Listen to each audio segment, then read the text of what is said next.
Quand je me suis engagée avec Action contre la faim en 2002, il y avait près de 800 millions de personnes qui souffraient de faim. Aujourd'hui, en 2025, il y a près de 800 millions de personnes qui souffrent de faim. La souveraineté alimentaire, la définition des Nations Unies, c'est le droit des populations à choisir leur alimentation et comment elles le produisent. C'est de la démocratie alimentaire. C'est le contraire de ce qu'on a aujourd'hui. Annie Genevard, la ministre de l'Agriculture, qui n'a toujours pas voulu nous recevoir, je sais bien pourquoi, et qui est en train de couper des millions dans la bio, puisqu'elle dit aux gens, les yeux dans les yeux, par rapport à la question de santé publique. Rendez des comptes, en fait. C'est intolérable.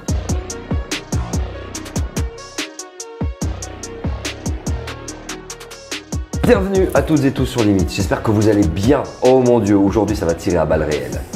Et ça va pas être avec des épis de maïs, hein. Non, ça va être beaucoup plus que ça. Je m'appelle Vince, bienvenue sur Limite. On est là pour mieux comprendre le monde dans lequel on est et il est évident qu'à l'aube d'une forme de dernière révolution, c'est le terme que j'aime bien employer moi, les choses sont en train de changer, il y a un élan culturel, il y a une révolution qui est en cours. Mais forcément, il y a la contre-révolution, forcément, il y a les retours en arrière, il y a les éléphants blancs au milieu de la pièce en mode « et si on retournait en arrière sur les pesticides, et si on retournait en arrière là-dessus, et si on emprisonnait les gens qui n'ont pas notre couleur de peau ?» et Bref, on est dans un monde où, littéralement, la lutte est très sérieuse. C'est pour ça que vous nous regardez, on parle de limites planétaires, limites des ressources, limites humaines, likez, commentez, abonnez-vous. On doit respecter les lois de l'algocratie, mais croyez-moi que je serai le premier à vouloir abattre ce système. Mais on doit faire avec pour faire un maximum de diffusion de ces idées. Si aujourd'hui nous avons la chance de faire cette vidéo, c'est grâce à vous. Vous êtes littéralement nos mécènes, nos producteurs exécutifs.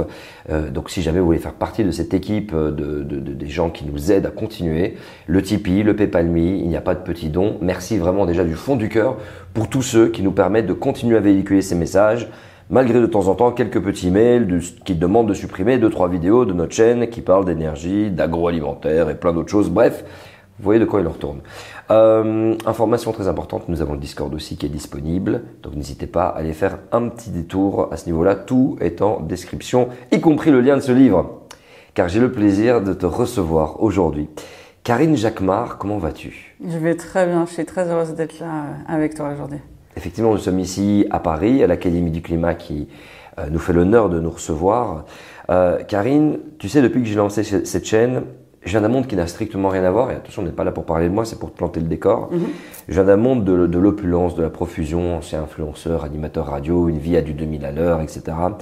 Et des chocs, des événements nous amènent à nous intéresser à ces questions, et lorsqu'on essaie de comprendre les dérives climatiques, les problématiques de limites planétaires, de limites des ressources, et tout l'impact que ça a sur les gens, les empoisonnements, les burn-out, les gens ras-le-bol, etc., et les suicides aussi, je pense qu'on va en parler, notamment chez certains agriculteurs, mais bref, on se rend compte en fait qu'on découvre un petit peu la réalité du monde, une réalité dure, et on pète un câble parce qu'on se dit mais comment se fait-il que je ne le savais pas avant? Et on a parfois tendance à se dire mais je suis tombé dans une théorie du complot, qu'est-ce qui se passe? Mais non, on en aurait parlé, et on s'aperçoit que les ramifications sont gigantesques, gouvernementales, politiques, médiatiques. Karine, toi, tu as sorti ce livre qui parle des dangers de notre alimentation. Et là, moi, c'est, je pense, une des choses qui m'a le plus choqué, c'est que je me suis construit une croyance, des narratifs. Et je me demande si ça n'a pas commencé avec un jour un monsieur qui est arrivé dans ma classe quand j'avais 7 ans. Il s'est installé je me rappelle, il avait un ventre bedonnant comme ça. Il avait une cravate, ça donnait l'illusion que le mec était un expert, il était un petit peu vieux. Et le mec nous dit « Oui, qui boit du lait le matin au petit déjeuner ?» Et on était nombreux à lever la main. Et il disait « Eh ben c'est très bien ». Et ça nous a fait plaisir de savoir qu'un monsieur nous disait que c'était très bien de boire du lait, que c'était très très bien. Et aujourd'hui, je me rends compte que j'ai été lobotomisé ainsi que mes profs. Manger de la viande, manger du lait. Qu'est-ce qu'on a raté dans toute cette histoire, Karine? C'est une question très très large, tu réponds comme tu veux avec ça. Mais avant ça, qui es-tu? Merci de l'invitation déjà, et je suis ravie d'être là parce que justement je veux réexpliquer aux gens, redonner du pouvoir aux gens en redonnant de l'information, et il y a un constat qui est amer, on va le décrypter, mais je veux aussi redonner de l'espoir parce que c'est pas une fatalité. Et alors qui je suis? Je suis une citoyenne engagée qui ne supporte pas les injustices sociales, climatiques. Et du coup, ça fait plus de 20 ans que j'ai décidé, mon mécanisme de survie, c'est dans l'action. Donc je me suis engagée avec Action contre la faim en 2002. Et j'ai bossé dans plusieurs missions humanitaires, notamment en Afrique de l'Ouest et en Afrique de l'Est. Et puis après, j'ai rejoint Greenpeace International au moment où Greenpeace ouvrait des bureaux en Afrique. Donc j'ai coordonné pendant aussi plus de 6 ans la campagne pour protéger les forêts du bassin du Congo. Mais en fait, comme j'adore faire les liens entre justice sociale et environnementale, bien sûr que c'était pour protéger les forêts du bassin du Congo, le second poumon de la planète après l'Amazonie, mais aussi les droits humains, lutter contre l'accaparement des terres, pour la sécurité alimentaire des populations et joindre tout ça. Voilà. Et là, ça fait une dizaine d'années que je développe Foodwatch en France. Et en fait, Foodwatch, c'est européen. C'est une association qui est 100% indépendante. On a un contre-pouvoir citoyen. On n'accepte aucune subvention publique, aucun don d'entreprise. Donc, tout ce que je vais vous raconter aujourd'hui, c'est un ton libre. La seule contrainte que je me donne, c'est que tout ce qu'on dit, c'est factuel. Parce qu'il faut aussi lutter contre les fake news. Donc, tout ce qu'on dit, tout ce que je vais raconter, tout est sourcé dans le livre, mais aussi dans les enquêtes de l'association Foodwatch, dont vous entendez beaucoup parler dans les médias, parce que c'est en faisant du bruit qu'on va faire changer les choses et en se serrant les coudes. Et donc, malheureusement, tout est factuel, mais c'est aussi ce qui va nous permettre de poser un décryptage précis et d'avoir des solutions pour faire changer les choses. Parce qu'il y a un truc qui est sûr, c'est qu'on n'est pas obligé d'accepter l'inacceptable et que moi, je vous le dis, collectivement, on ne va pas laisser faire sans rien dire et sans rien faire. Voilà. Donc, on va agir et on va regarder comment ensemble. Eh bien, avant de justement répondre à cette première question de qu'est-ce qu'on a raté, d'abord, ce serait bien de faire le constat pour peut-être les néophytes qui sont tombés sur notre miniature et sur notre titre. Où est-ce qu'on en est aujourd'hui? Nous tournons cette vidéo le 23 mai 2025 au niveau de notre alimentation et de tout le système de production agroalimentaire. Aujourd'hui, ce qui se passe, le constat, c'est intolérable et hyper inquiétant. Et moi, je joue jamais sur les peurs. Juste, je le dis parce qu'on va aussi remettre le nom et sur les responsables de ce système pour le faire changer. Le constat, déjà au niveau global, moi, quand je me suis engagé avec Action contre la faim en 2002, il y avait près de 800 millions de personnes qui souffraient de faim. Aujourd'hui, en 2025, il y a près de 800 millions de personnes qui souffrent de faim.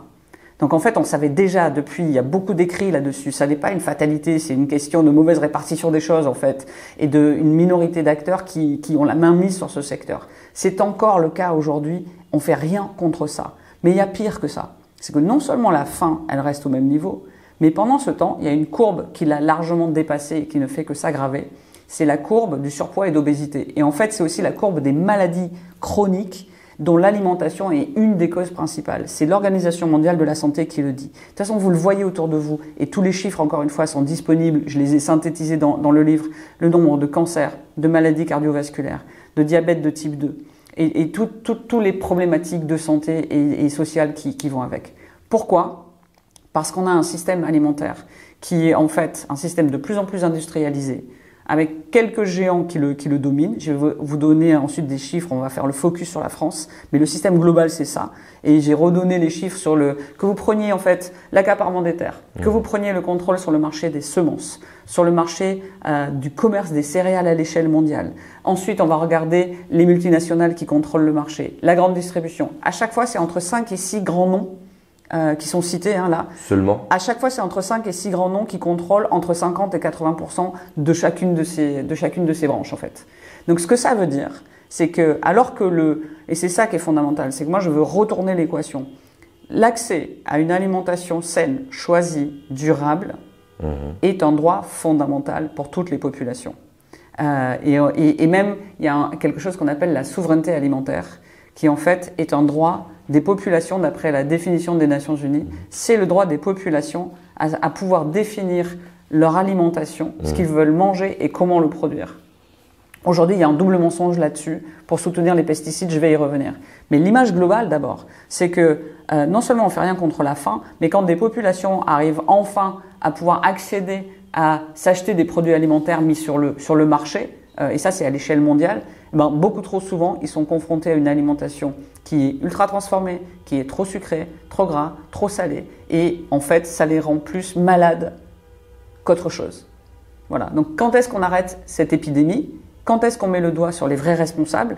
C'est ça l'objectif du livre. Et voilà, et je le dis d'entrée, moi le livre, je reverse les droits à l'association Foodwatch avec qui on travaille au quotidien, mais vraiment je l'ai fait parce que ce que je vais vous raconter, c'est que en plus les tenants de ce système, les quelques-uns qui profitent de ce système, alors que c'est un système qui détruit du coup le vivant, qui a un impact délétère sur la santé publique, qui a un impact délétère sur l'environnement, les ressources naturelles, la biodiversité, l'eau, c'est-à-dire aussi notre outil de production agricole de demain, donc ça n'a aucun sens. Ce système-là, il est verrouillé par quelques-uns. Et ces gens-là veulent diviser pour mieux régner et veulent vous laisser croire que c'est trop compliqué à comprendre et surtout qu'on est impuissant. C'est ça qu'on va décrypter ensemble. On est beaucoup plus puissant qu'ils ne croient, c'est très simple à comprendre. En revanche, il faut un vrai rapport de force pour faire changer les choses. Et c'est pour ça que je propose qu'on agisse et qu'on se mette ensemble. Alors, quand tu as parlé de 6 boîtes à l'échelle locale pour la France ou pour l'échelle mondiale, 6 sociétés, c'est à l'échelle mondiale? Non, c'est à chaque fois en fait. Donc sur par exemple, sur le commerce de céréales, il y a les fameux ABCD, voilà. Et on sait que c'est les 4 boîtes qui contrôlent 80% du marché. Encore une fois, tous les noms sont dans le bouquin, toutes les sources. Si je prends à l'échelle française, c'est quoi l'image de notre situation aujourd'hui? On a un système agroalimentaire qui met d'un côté un agricultrice sur 6, c'est 18% selon l'INSEE, sous le seuil de pauvreté. À l'autre bout de la chaîne, on a plus de 11 millions. En fait, c'est très difficile à chiffrer. C'est beaucoup plus parce que ça ne fait que s'aggraver. Mais les derniers chiffres, ils indiquaient 11 millions de personnes en France en 2025 qui sont confrontées à la précarité alimentaire. Sérieusement? Déjà, on ne peut pas accepter ça. Et qu'est-ce qui se passe au milieu? Au milieu, il se passe qu'il y a une chaîne de producteurs, enfin de transformateurs. En gros, il y a 70 géants de l'industrie agroalimentaire et 5-6 grands distributeurs. D'après les derniers chiffres, c'est les 5 plus gros distributeurs, les enseignes. Alors c'est évidemment Leclerc, Intermarché, Lidl, Casino, Auchan, voilà. Donc selon les chiffres que vous regardez, etc. En tout cas, c'est les 5-6 qui ont la main mise sur le marché et qui contrôlent à peu près 80% du marché. D'accord ? Et aujourd'hui, ça fait qu'on a un goulot d'étranglement dans un système qui est totalement opaque sur la construction des prix. Déjà, première chose. Et quand on a les agriculteurs qui sont dans la rue, qui sont avec leurs tracteurs, là, en train de monter sur Paris pour râler, qu'est-ce qu'ils veulent les agriculteurs et les agricultrices? Meilleure vie. Bien sûr, ils veulent vivre dignement de leur production. Et c'est la moindre des choses. Et on défendra toujours ça. Alors, il y a eu un début de loi, ce qu'on appelle les lois Egalim, depuis 2018, mais qui est censé protéger la valeur du coup de la matière première agricole, donc qui est censé assurer un revenu minimum aux agriculteurs et agricultrices, mais en fait ça ne marche pas très bien. Et qu'est-ce qui s'est passé? Qu'est-ce qui s'est passé quand ces agriculteurs sont sortis? Très vite, on a entendu un discours différent. On n'a plus parlé du revenu des agriculteurs. On a parlé des problèmes des pesticides. Diviser pour mieux régner. Donc, je reviens à ça. Premier problème économique. On a d'un côté des agriculteurs et agricultrices qui ne sont pas bien rémunérés, et on a de l'autre côté des millions de gens qui n'accèdent pas à une alimentation saine et durable. D'accord ?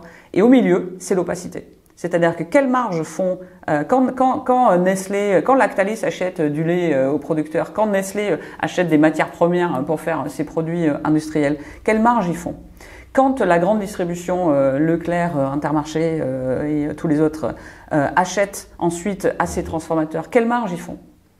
Tout ce qu'on sait, c'est le prix final dans les rayons. C'est ça, c'est le prix que le citoyen, le consommateur va donner pour acheter sa bouteille Exactement. de lait. Et la grande distribution, c'est eux qui décident le prix final, c'est eux qui fixent le prix final. Quand on a vu l'inflation, je vais rester sur le prix un moment, on va revenir sur les pesticides après.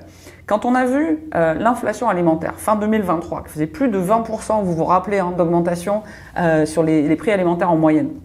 On entendait la réalité qui était que les queues à l'aide alimentaire n'arrêtaient pas de s'allonger en fait. Les gens n'arrivaient même plus à s'acheter à manger. Je parle même pas d'alimentation saine à ce moment-là.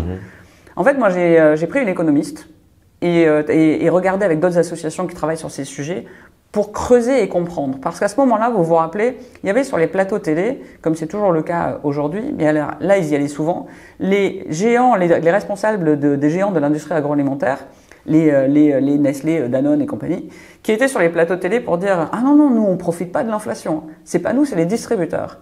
Et les distributeurs qui sont sur les plateaux télé aussi et qui disent « Ouh là là, nous on est les alliés des consommateurs, alors nous on profite vraiment pas, par contre il faut quand même regarder au niveau des marges que font l'industrie agroalimentaire ». Donc en fait, c'est pas moi, c'est l'autre, pas vu, pas pris, et le tout dans une opacité totale. Ce qu'on a fait, c'est qu'on a enquêté. On a publié, du coup, c'est toujours sur le site de foodwatch.fr et bien sûr, je l'ai repris dans le livre, le 29 novembre 2023, on a publié un communiqué de presse où on a mis tous les chiffres qu'on avait pu réunir, des chiffres vérifiés, parce qu'il n'y a pas assez de chiffres sur ces profits et ces marges, mais il y en a. Et qu'est-ce qu'on a vu? On a vu que les deux profitaient. L'industrie agroalimentaire profitait, la grande distribution profitait. Ce que ça veut dire, deux choses si je simplifie. La première, ils profitaient au-delà de la crise. Parce que c'est vrai qu'à l'époque, il y avait une augmentation des coûts de production, une augmentation des coûts de l'énergie à cause de la guerre en Ukraine et d'autres causes. Bon. Donc, ils disaient qu'ils avaient besoin de répercuter le prix, donc l'inflation, pour couvrir ces coûts de production qui augmentaient. Mais en fait, ils augmentaient au-delà. Ils se sont servis. Ils ont profité d'une crise. Ils ont profité d'une crise. Choc c'est ce qu'on appelle, Naomi Klein appelle ça la stratégie du choc. Hein. Ils ont profité de la crise parce que c'est acceptable, c'est accepté. Tout le monde sait qu'il y a, il y a une crise globale. Tout le monde est au courant que le prix de l'énergie, tout va monter. Très bien. Donc quand le prix monte, tu te dis ouais, bah, on est en train de lutter contre Poutine. Mais donc au-delà de monter ce qu'ils auraient dû faire, c'est normalement monter le prix pour couvrir. Excuse-moi. Donc je répète. Donc normalement l'idée c'est de monter le prix pour couvrir, on va dire, les frais dus à cette inflation, ce coût de l'énergie qui augmente. Mais non, ils ont été au-delà et donc ils se sont dit on va faire des bénéfices. Ouais. Et le tout, comme tu le dis, en opacité totale. En opacité totale. Et pour te dire jusqu'où ils sont allés, c'est même le Fonds monétaire international et la Banque centrale européenne qui, dans des communiqués de presse, ont annoncé qu'ils trouvaient que l'industrie agroalimentaire avait abusé sur les marges et était allé au-delà. Alors, quand la Banque centrale européenne et le Fonds monétaire international lancent l'alerte, c'est pas des gros lanceurs d'alerte, hein, tu vois. Ouais. C'est pas eux en général qui viennent défendre les droits fondamentaux. Non, c'est des gens comme toi, tu vois. Ouais, c'est ça. Quand c'est eux qui lancent l'alerte, tu peux te dire qu'il y a vraiment un loup en fait. Et à l'époque, il y a eu aussi des chiffres, des milliards de bénéfices qu'ont fait les entreprises de l'industrie agroalimentaire pendant toute cette crise, etc. Donc clairement, ils ont profité sur le dos des gens. Deuxièmement, la grande distribution, pareil. Il y avait des chiffres qui disaient qu'ils avaient profité, on a documenté tout ça. Et derrière ça, il y a en plus un autre problème. C'est que avec cette mainmise sur le marché, je reprends l'exemple de la grande distribution. En France, aujourd'hui, il y a encore 70% des achats alimentaires à peu près qui sont faits dans les supermarchés. Mmh. Et dans ces supermarchés, déjà, tu trouves à peu près 70% d'aliments ultra transformés. Mais surtout, cette grande distribution, avec les géants de l'industrie agroalimentaire, ils orchestrent un marché à deux vitesses. Ça veut dire quoi? Ça veut dire que si tu as de l'argent, tu vas pouvoir accéder plus facilement à des produits meilleurs, et en tout cas certains, tu vois, bons pour la santé, y compris des légumes bio, ce qui est quand même mieux parce que tu n'as pas de résidus de pesticides, etc.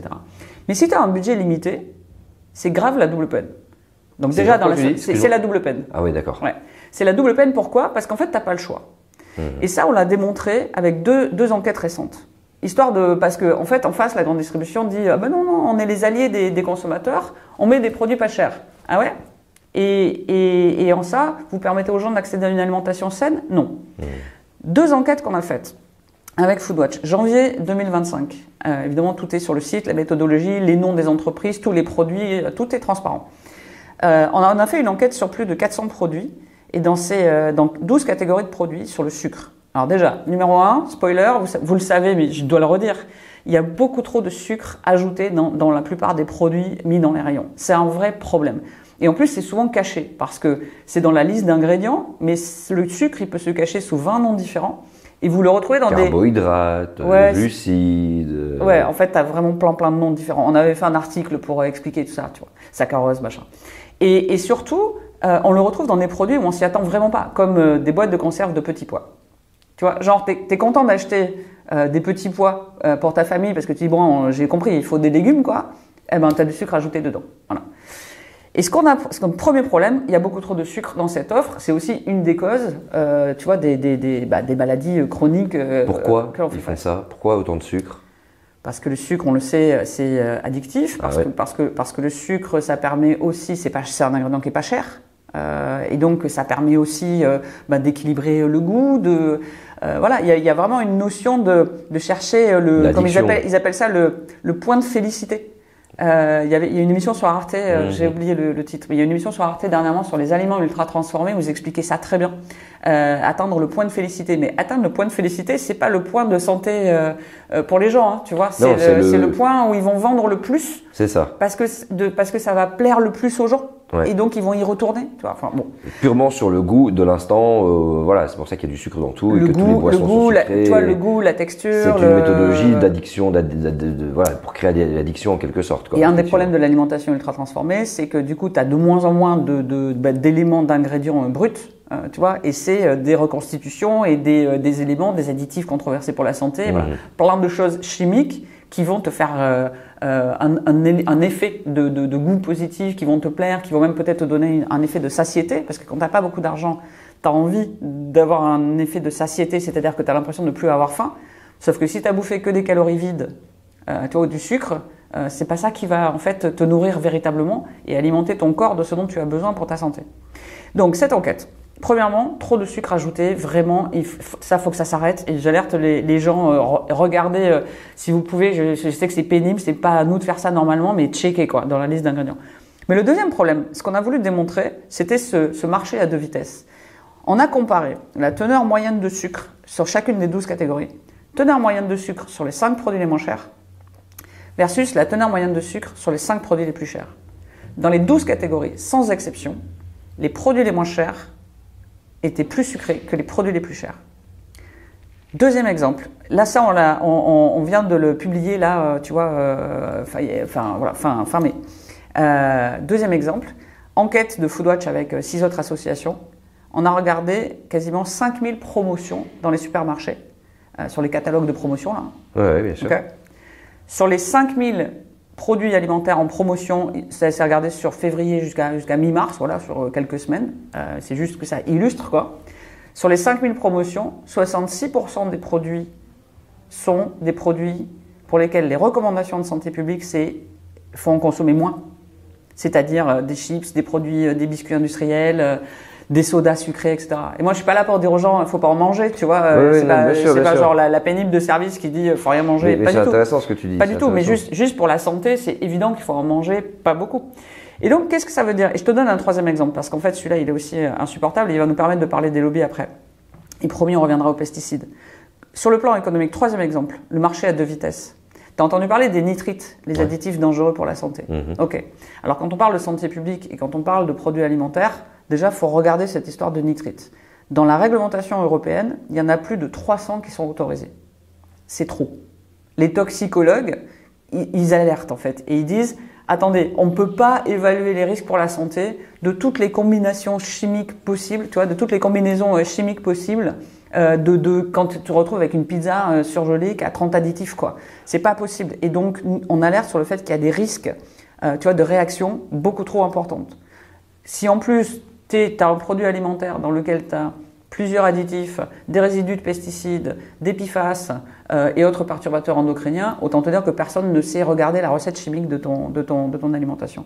Encore une fois, moi, je ne veux pas faire peur aux gens. Je ne suis pas là pour jouer sur l'anxiété, je suis juste en train de dire, c'est le constat, là. Vous industriels, voilà, vous industriels et vous État, et en fait, siffler la fin de la récré, il faut serrer la vis des règles du jeu, parce que là, on expose inutilement, alors que c'est tout à fait évitable, les gens à des risques. Bon, donc, plus de 300 additifs autorisés sur le marché, c'est trop. D'ailleurs, dans le bio, il y en a moins de 50. Voilà. Je ne fais pas la promotion du bio, sauf que le bio, c'est un cahier des charges hyper clair et qu'il a le mérite, du coup, d'avoir moins d'additifs autorisés notamment, et il a le mérite d'avoir une charte très stricte sur le fait de ne pas utiliser de pesticides de synthèse du tout. Bon. Donc là, en l'occurrence, il y a moins de 50 additifs. Ça veut aussi dire que c'est possible. Donc on peut faire changer la réglementation européenne. Pour réduire ces additifs, la moindre des choses, et c'est pour ça que c'est ce qu'on demande, pour réduire ces additifs, la moindre des choses, c'est d'interdire ceux qui sont dangereux pour la santé, donc pour lesquels il y a des études scientifiques crédibles, de scientifiques indépendants qui montrent les risques pour la santé. Et en plus, quand les industriels savent s'en passer, bah écoute, j'ai envie de te dire, tu vois, comment des décideurs politiques peuvent ne pas les interdire, quoi. Ben oui, voilà, c'est ça, bien sûr. D'autant plus qu'il y a en Europe quelque chose qui n'existe pas dans les autres régions du monde qui s'appelle le principe de précaution. C'est dans les traités européens, c'est dans la Constitution française. Mais on n'y est pas du tout sur l'alimentation, sur les principes de précaution. Absolument, mais c'est ce qu'on va dire, c'est les solutions, elles sont là, puisqu'il suffit de commencer à ce que l'État applique la loi.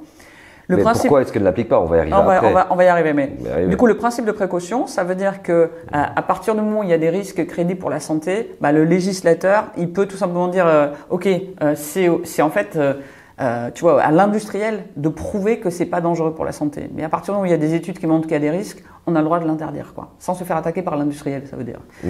Et du coup, ces additifs dangereux pour la santé, il y en a plusieurs. On avait identifié le E171, dioxyde de titane, vous vous en rappelez peut-être, voilà.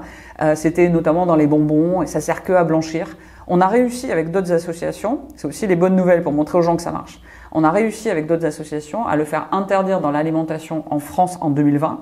Et après, on n'a pas lâché au niveau européen, avec mes collègues de Foodwatch aussi en Allemagne, aux Pays-Bas et après à l'échelle européenne.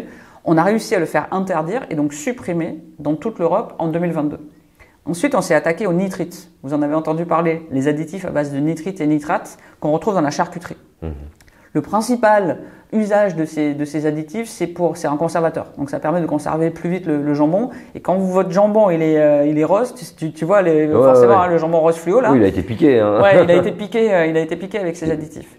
Et qu'est-ce pour qu'il paraisse rose, justement, pour qu'il soit rose. Pour qu'il soit rose, et parce qu'aussi on a habitué les gens à ça, et puis que c'est un conservateur, mais il y a d'autres solutions pour conserver le jambon, tu vois. Et qu'est-ce qui se passe dans les rayons? Tu le vois en fait, à l'œil nu là pour le coup. Tu vois dans les rayons des produits de la charcuterie, les Erta, Fleury Michon, Madrange et compagnie. Ben dans les rayons, du coup, tu as les produits sans nitrite, alors ils font bien la pub, d'accord, qui sont la plupart du temps plus chers. En revanche, ils ont bloqué une loi pour les interdire parce que ça leur permet de garder dans les rayons des produits qui sont toujours avec nitrite et qui sont la plupart du temps moins chers. Pourquoi je dis ça dans la foulée de notre enquête sur le sucre, de notre enquête sur les promotions? Mais oui. Parce que ça veut dire, encore une fois, ils ne laissent pas le choix aux gens. C'est sciemment organisé en disant, si tu n'as pas d'argent, peu d'argent, eh ben, tu n'as pas le choix, on t'oriente vers des produits qui sont moins bons pour la santé. Bah, nous, on a alors je sais pas pour la France, mais on a le Nutri-Score en Belgique, avec le E, et le E est toujours le moins cher. Et désolé, mais j'ai des gens dans ma famille qui ne roulent pas sur l'or, qui ont très difficile avec les fins du mois, et ils achètent que des produits E, et moi je dis, mais non, mais c'est de la merde, faut arrêter de manger. Et elle me dit, mais t'as vu le prix?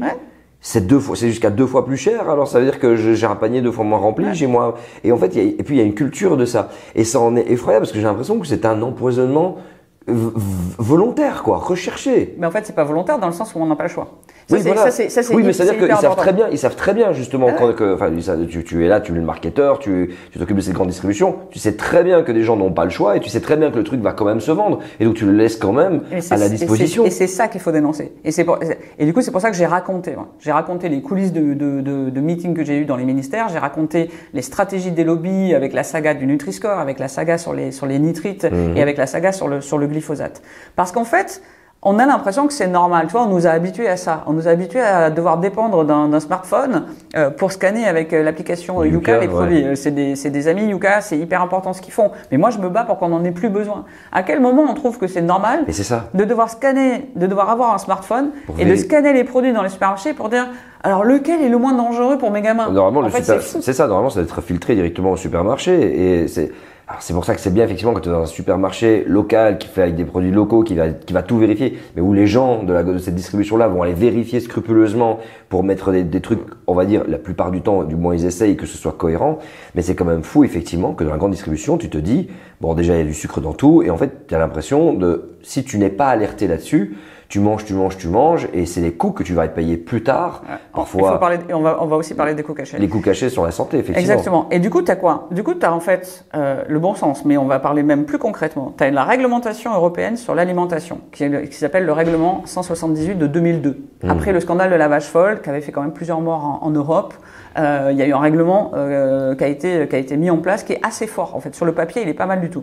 Et d'ailleurs, l'article 14 de ce règlement, il dit qu'il est interdit de commercialiser dans les supermarchés et puis partout des produits potentiellement dangereux pour la santé. Ah, mais il faut aller beaucoup.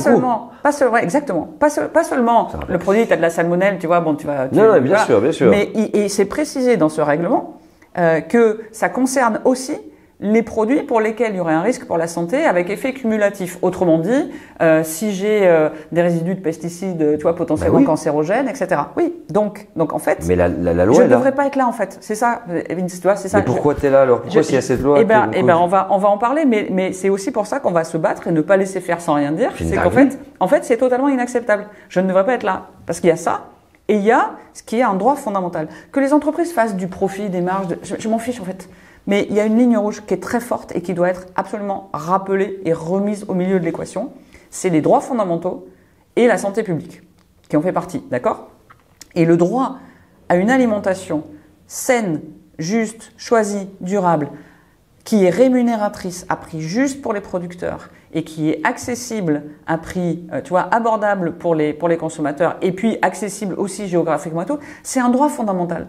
Donc en fait, il faudrait qu'on reparte de ça et qu'on attrape, par les bretelles, l'État et les décideurs politiques, ce qu'on fait par ailleurs, et on va pas lâcher, en disant, mais en fait, il faut faire respecter ces droits et donc il faut des règles plus strictes pour arrêter de laisser faire n'importe quoi les Nestlé, Danone, Unilever, Leclerc, Intermarché et compagnie. Parce qu'en fait, sous prétexte de les laisser faire, parce qu'on a un gouvernement, mais c'est pas que celui actuel, ça ne va pas en s'arrangeant, mais ça fait très longtemps qu'on a eu plusieurs gouvernements depuis longtemps qui, en fait, ont laissé faire. Et là, c'est un peu de pire en pire. Quand on dit, écoutez, la fin de la récré, il y a tous ces profiteurs, ils orchestrent un marché à 2 vitesses. C'est intolérable. Ça veut dire qu'ils créent de la précarité alimentaire. Ils sont une des causes des maladies chroniques et du coup sociales et économiques de ce système. D'ailleurs, parenthèse, ça a été estimé, ces coûts cachés, c'est-à-dire le coût environnemental et de santé publique de ce problème. Il y a une étude par d'autres associations qui a été publiée au début 2025, qui est géniale, et qui a chiffré ça. Ça s'appelle l'injuste prix de l'alimentation. Vous pouvez le trouver sur le site internet, c'est gratuit. Ils ont chiffré à 48 milliards d'euros par an l'argent public en subvention et en niche fiscale qui biberonne ce système agroalimentaire. Et ils ont chiffré à 19 milliards d'euros par an, en France, le coût de la réparation environnementale et santé publique de l'effet de ce système. Bon, moi je pense que c'est beaucoup plus, parce que santé publique, on voit bien qu'il y a des chiffres beaucoup plus inquiétants.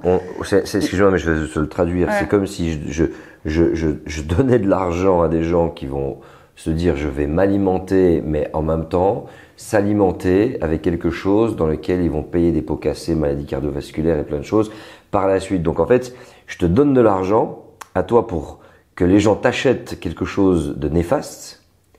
Et en même temps, ce truc de néfaste, c'est génial parce que moi, État qui t'ai donné de l'argent, c'est complètement con. Je vais devoir dépenser encore plus d'argent pour soigner ces gens. Ouais. C'est le monde à l'envers. C'est pour ça qu'il faut le dénoncer. Encore une fois, c'est pas juste pour s'inquiéter ou dire bien sûr. scandale, mais il faut le dénoncer pour le faire changer. En fait, tu payes 3 fois ton alimentation. Parce que tu la payes une fois à la caisse, et après, avec l'argent public, donc l'argent de nos impôts, il y a ce que j'appelle le hold-up de l'argent public, qui est de l'argent public qui est injecté pour soutenir ces entreprises sans aucune contrepartie. Et tu as l'argent public des coûts cachés, c'est-à-dire ce que ça nous coûte à la société en coût social, en coût humain, bien sûr. Je paye 3 fois mon alimentation. Et la FAO, qui est du coup l'agence de l'agriculture des Nations Unies, elle a estimé, alors c'est un mode de calcul un peu différent, mais peu importe, c'est juste pour avoir un ordre de grandeur. Eux, ils ont estimé à l'échelle mondiale les coûts cachés du système agroalimentaire. Et pour la France, ils ont estimé à 160 milliards d'euros par an, dont les 3/4, c'est-à-dire 120 milliards, pour la santé. Alors si tu veux, à l'heure où on nous dit qu'il n'y a pas d'argent dans les caisses, que les services publics, en gros, on va continuer à les réduire parce qu'il y a soi-disant pas d'argent pour ça. En fait, il y a de l'argent là où on veut, pour ce qu'on veut. Mais surtout, il y a de la prévention qu'on pourrait faire en arrêtant les conneries, quoi. Et c'est ça que je veux dénoncer, c'est que les solutions, elles sont dans les problèmes. Il y a un problème de santé publique parce qu'il y a trop d'additifs dangereux, interdisez-les. Il y a un problème de santé publique parce qu'il y a trop de sucre caché, mettez une règle pour le réduire. Il y a un problème d'agriculteurs qui vivent pas de leur travail et de consommateurs dans la précarité alimentaire. Les marges, oui. Alors c'est ce qu'on demande depuis 1 an et demi. Moi j'ai eu plein de rendez-vous dans les ministères, j'en ai encore eu la semaine dernière, je peux en parler. On demande, c'est pas la lune, on demande de la transparence sur les marges. Parce que si, du coup, les dirigeants là, des grosses boîtes qui se baladent sur les plateaux télé en disant on profite pas et on est les alliés des consommateurs, s'ils sont honnêtes, pourquoi ils devraient être d'accord avec notre demande? Qu'ils soient transparents sur les marges. Parce que ce qu'on voit trop souvent, c'est des marges qui ont tendance à être plus élevées sur les produits sains, et notamment les fruits et légumes, et du coup moins élevées sur les produits de la malbouffe qui sont les produits d'appel, quoi. Donc en fait, ce que je suis en train de dire, c'est que au lieu de partir d'un droit et que l'État organise les choses, y compris avec les entreprises. Encore une fois, elles ont leur rôle à jouer, il n'y a pas de problème. Et en plus, moi je dis toujours, quand on veut une transition pour interdire les nitrites, pour réduire le sucre, ce que vous voulez, bien sûr qu'on est prêt, on n'est pas hors sol. Moi je suis pas là hors sol à dire des trucs irréels. Donc bien sûr qu'on est prêt à comprendre qu'il faut accompagner, et bien sûr qu'il faut accompagner les agriculteurs, les industries, surtout les PME. Bien sûr qu'il faut une phase de transition. Mais encore faut-il prendre les bonnes décisions, d'arrêter les conneries en fait, qui sont aujourd'hui au détriment de la grande majorité. Et donc quand on regarde ce système, au lieu de repartir du droit, et du coup de mettre en place, de faire respecter la loi déjà avec ce règlement européen, et de mettre en place les règles qui permettent aux entreprises de vivre, mais pas au détriment de l'intérêt général, ce qu'on entend en permanence dans les ministères, et je l'ai encore entendu la semaine dernière, on a vu à Matignon, où franchement ils sont pas prêts à faire. Je leur ai dit, donnez des trucs concrets aux gens là. C'est compliqué. Les gens sont en colère en fait. Pourquoi vous ne faites pas la transparence sur les marges et l'encadrement des marges sur les produits sains et durables? Quelle est la réponse? 1, c'est compliqué. 2, on veut pas mettre d'entraves aux entreprises.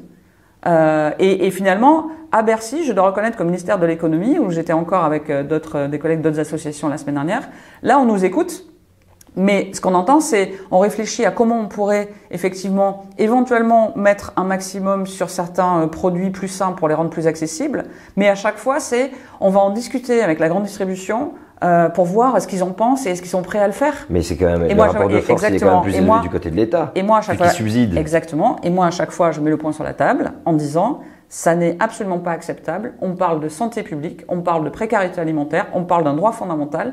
Je me fiche de savoir ce que pense la grande distribution. Je le dis avec beaucoup de respect. Je suis en dialogue avec eux aussi, mais oui. En gros c'est pas à eux de décider qui peut accéder à une alimentation saine ou pas.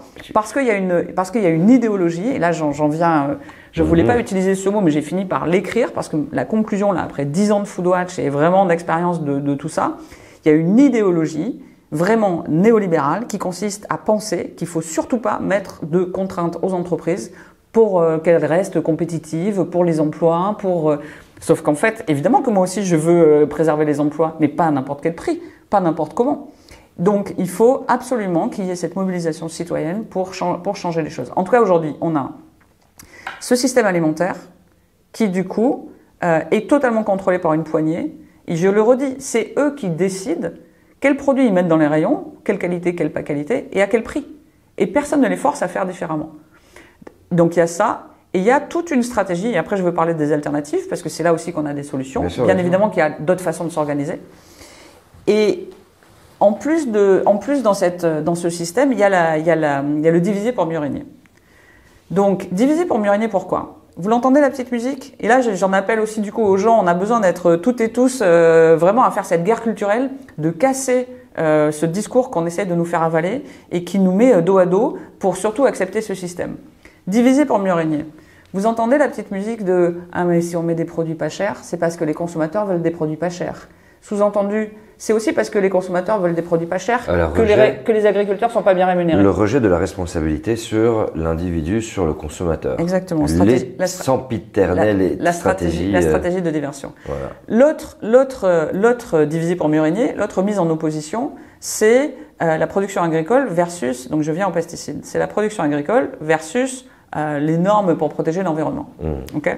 Déjà, remettons les choses où elles sont. Il est démontré, j'ai remis toutes les sources, il est démontré par beaucoup d'experts qu'on peut se nourrir en produisant par l'agroécologie. Il faut organiser la transition, encore faut-il avoir la volonté politique, c'est possible. On pourrait arrêter d'empoisonner les sols, nos agriculteurs. C'est un gain d'argent et d'énergie. Bien sûr, en tout cas c'est possible. Donc déjà le discours qui consisterait à dire ça n'est pas possible, on ne peut pas nourrir le monde avec... C'est faux. Voilà. Et qu'il n'y a que ce système qui permet de nourrir, c'est faux. C'est faux. Et je rappelle que c'est 5 à 6 entreprises, comme je le disais au début, qui contrôlent aussi le marché des pesticides. Donc ça, c'est faux. Et donc, quand les agriculteurs étaient en colère, et là ça recommence, voilà, en fait ils veulent pouvoir vivre dignement et c'est normal. Mais le discours dominant, et notamment de ceux du syndicat de la FNSEA, qui en général a une plus grosse voix et a plus l'oreille des ministères, mais qui est aussi relayé du coup par beaucoup trop de responsables politiques. Je ne parle même pas du sénateur Duplon qui porte une loi qui veut faire réintroduire des néonicotinoïdes et des pesticides dangereux pour la santé et l'environnement qui avaient été interdits. Totalement anachronique. Pourquoi ce lobby? Parce qu'en fait, il contrôle, il profite de cette agriculture intensive. Je vous donne un exemple. La PAC, le programme d'agriculture commune. Ouais. En fait, c'est des milliards par an qui sont donnés en subvention pour soutenir l'agriculture, les agricultures dans l'Union européenne. C'est 53,7 milliards en 2023, de mémoire. Et en France, c'est 9 milliards. Vous avez à l'échelle européenne 20% des agriculteurs qui mettent la main sur 80% du gâteau de la PAC.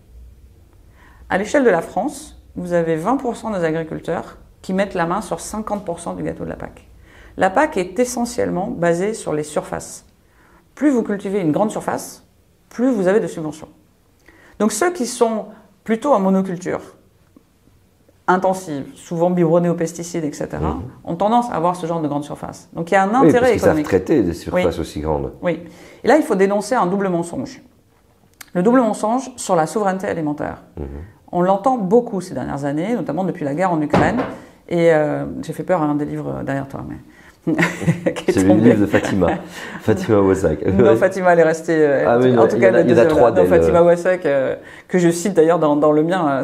Voilà, je l'ai en face de moi. Donc, le mensonge sur la souveraineté alimentaire. La souveraineté alimentaire, en fait, on essaie de nous faire croire que, parce qu'on a besoin de souveraineté alimentaire, en plus là, il y a des risques de guerre, tout ça. Surtout, il ne faut pas mettre des bâtons dans les roues des agriculteurs. Alors, avec vos mesures environnementales, là, de réduire les pesticides et tout, vous êtes fous? En fait, il faut au contraire encore plus de pesticides pour produire encore plus, pour répondre à ce besoin de souveraineté alimentaire. Ça part d'un mensonge total. Deux mensonges. La souveraineté alimentaire, la définition des Nations Unies, comme je le disais en introduction, c'est le droit des populations à choisir leur alimentation et comment elles le produisent. C'est de la démocratie alimentaire. C'est le contraire de ce qu'on a aujourd'hui. Premier mensonge. Et même si, en fait, ce dont il parle, ce n'est pas du tout la souveraineté alimentaire, ce dont il parle, c'est l'autonomie alimentaire. En fait, c'est totalement faux. Parce que on importe la plupart des pesticides de synthèse qu'on utilise. Je ne sais pas à quel moment on est autonome, en fait. C'est-à-dire que plus on est dans une agriculture verrouillée, biberonnée aux pesticides et aux engrais de synthèse, plus on est dépendant de l'importation de ces pesticides et engrais de synthèse. Et on veut nous faire croire que dormez tranquille, on assure, c'est nécessaire pour qu'on vous nourrisse. C'est totalement faux. Et donc, en fait, ça détruit tout. Donc, il faut remettre les choses en perspective. La plupart des agriculteurs et des agricultrices, mais ce n'est pas un discours contre les agriculteurs et agricultrices, loin de là. La plupart, ils ont été enfermés dans ce système.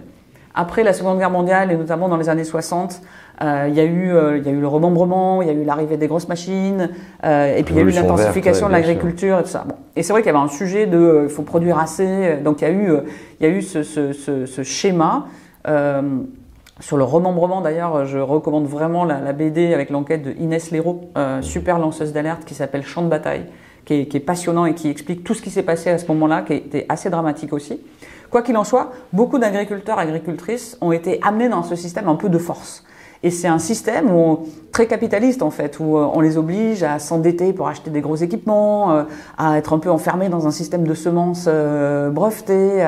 C'est pas un système dont ils peuvent sortir facilement, vraiment. Et donc je le dis avec beaucoup d'empathie et beaucoup de réalisme. Cette transition agricole vers l'agroécologie qui va enfin respecter l'humain, l'environnement, nos ressources, notre outil de production de demain. Il faut vraiment un accompagnement sérieux des agriculteurs, des agricultrices. Et ce qui est inacceptable, c'est qu'une petite poignée bloque toute avancée. Une petite poignée qui est la seule petite poignée qui tire profit de ce système qui est totalement fou et totalement dangereux en fait et destructeur, bloque tout changement. Il y a ceux qui bloquent la loi pour interdire les additifs à base de nitrite, il y a ceux qui bloquent la réduction de pesticides, et en fait ça bloque de partout. Cut, t'es déjà à la moitié de la vidéo et ce qui est vachement cool c'est que t'es toujours là. Eh bien, je vais te récompenser en t'avouant un secret avant de reprendre la vidéo. Limite à une grosse surprise fin octobre. On va passer à une étape supérieure, hyper importante de l'existence de Limite pour nous et pour toi. Et donc, si tu veux être au courant avant tout le monde et nous soutenir par la même occasion, eh bien, t'as juste à cliquer sur le lien secret. Ouais, en description, il y a le lien vers le projet secret. Tu cliques dessus et nous, on s'occupe de t'envoyer la suite. Bonne suite d'épisode et garde bien le secret. La recherche reste le profit dans cette histoire.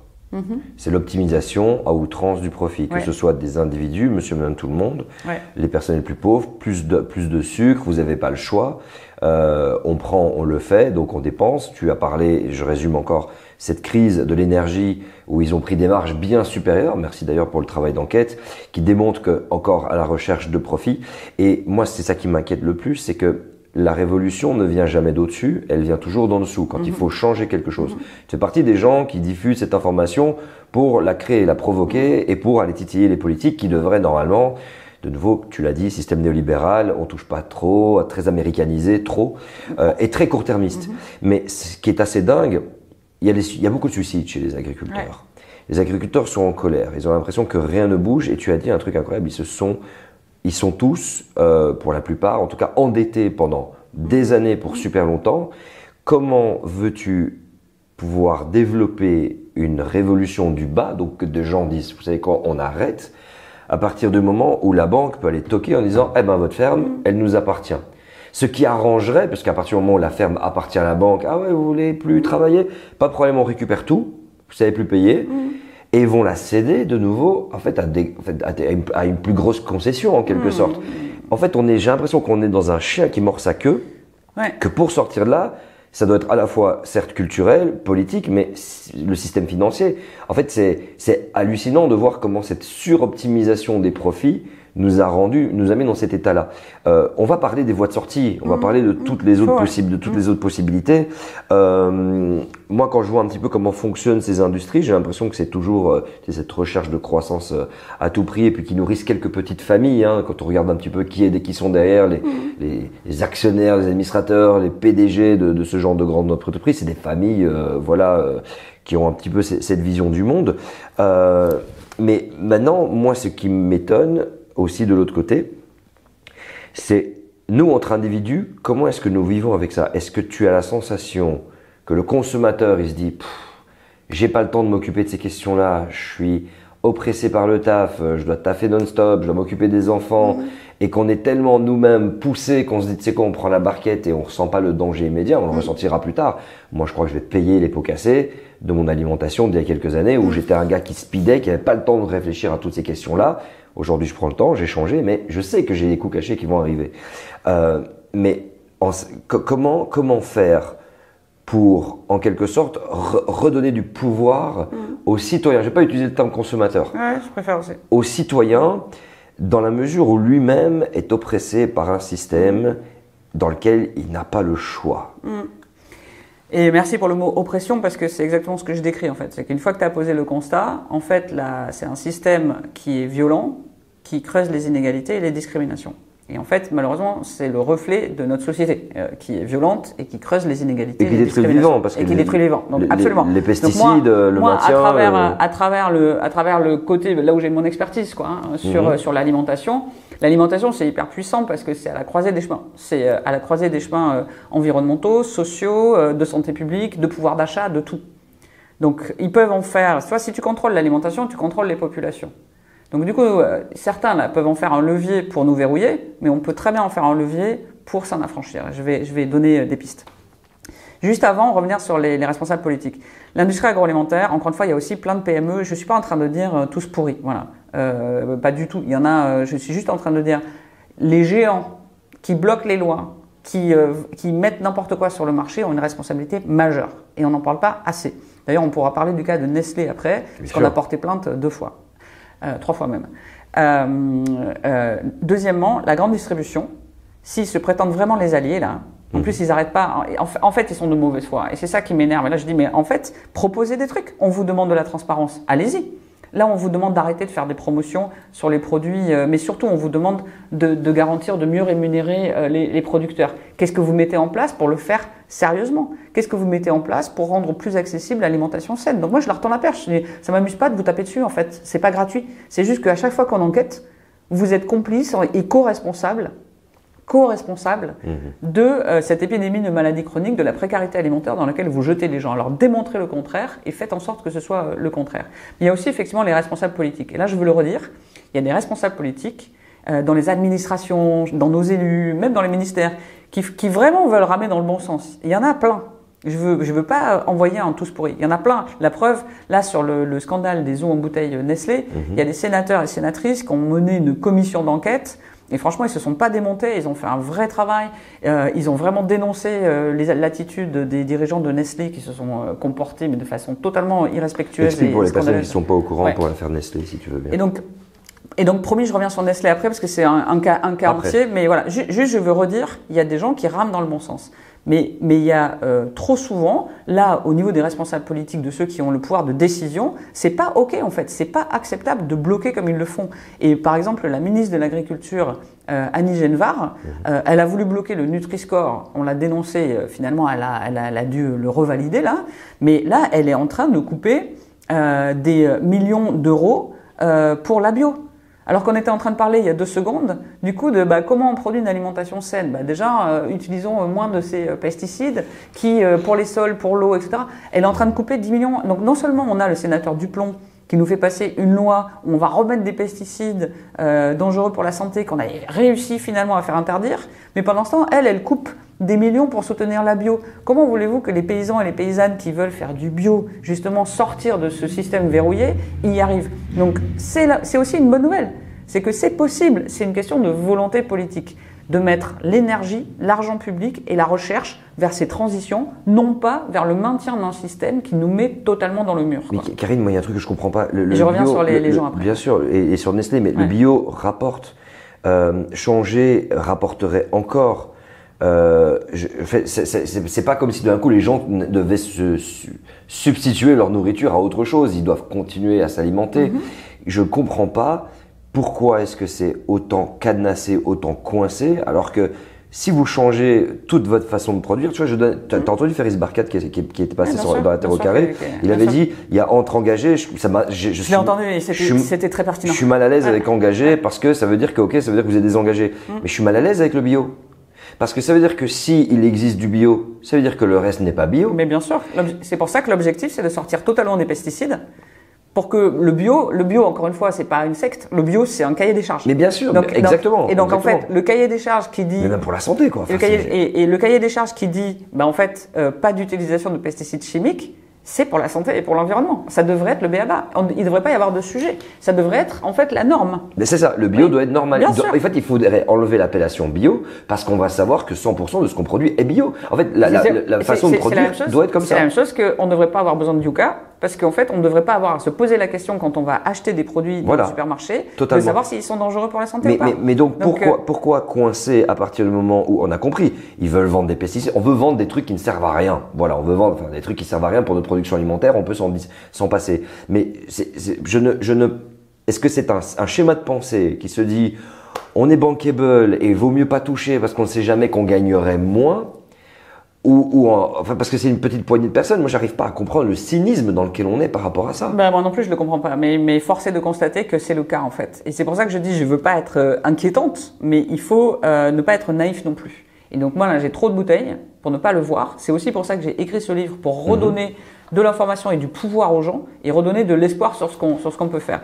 Parce que du coup, je veux revenir sur, si tu veux bien, sur ta question de la responsabilité individuelle. Bien sûr. Parce que la petite musique qu'on entend, c'est la stratégie de diversion pour que justement on ne parle jamais de la responsabilité, qu'on puisse pas tordre le bras. Il faut expliquer pourquoi ça marche pas d'ailleurs, de rejeter la faute sur l'individu. Ouais, des pratiques abusives sur en fait, c'est pour ça moi je suis là pour dire non, mais en fait les responsables principaux c'est au milieu. Donc en fait, les individus, déjà un individu qui va s'acheter à manger dans un supermarché, tu es dans le règne de la désinformation. Nous, Foodwatch, on a quand même une campagne qui s'appelle Arnaque sur l'étiquette, qui est en permanence, on a des exemples. Les gens, ils nous remontent des exemples sur le site internet. Par exemple, on a un mur des arnaques. Qu'est-ce que tu veux me dire? Mais par exemple, tu vois, tu as des produits avec des allégations santé qui sont genre bon réveil, tu vois, bonne nuit, je sais pas quoi. En fait, il n'y a rien de santé. Tu as des produits sur lesquels… Tu vois, j'en sais rien, tu as une fraise en gros sur l'emballage et en fait, tu en as 0,01% de fraises lyophilisées, quoi. C'est pas un exemple concret, tu vois, c'est juste des exemples illustratifs. Si. Et j'invite les gens vraiment à aller voir sur le site parce qu'il y en a plein et on a ce qu'on appelle le mur des arnaques pour justement redonner du pouvoir aux gens. Aujourd'hui, Foodwatch, voilà, c'est 500 000 abonnés à la newsletter, tu vois, parce que les gens, ils sont énervés en fait. Ils sont en colère en fait et nous, on leur propose d'agir.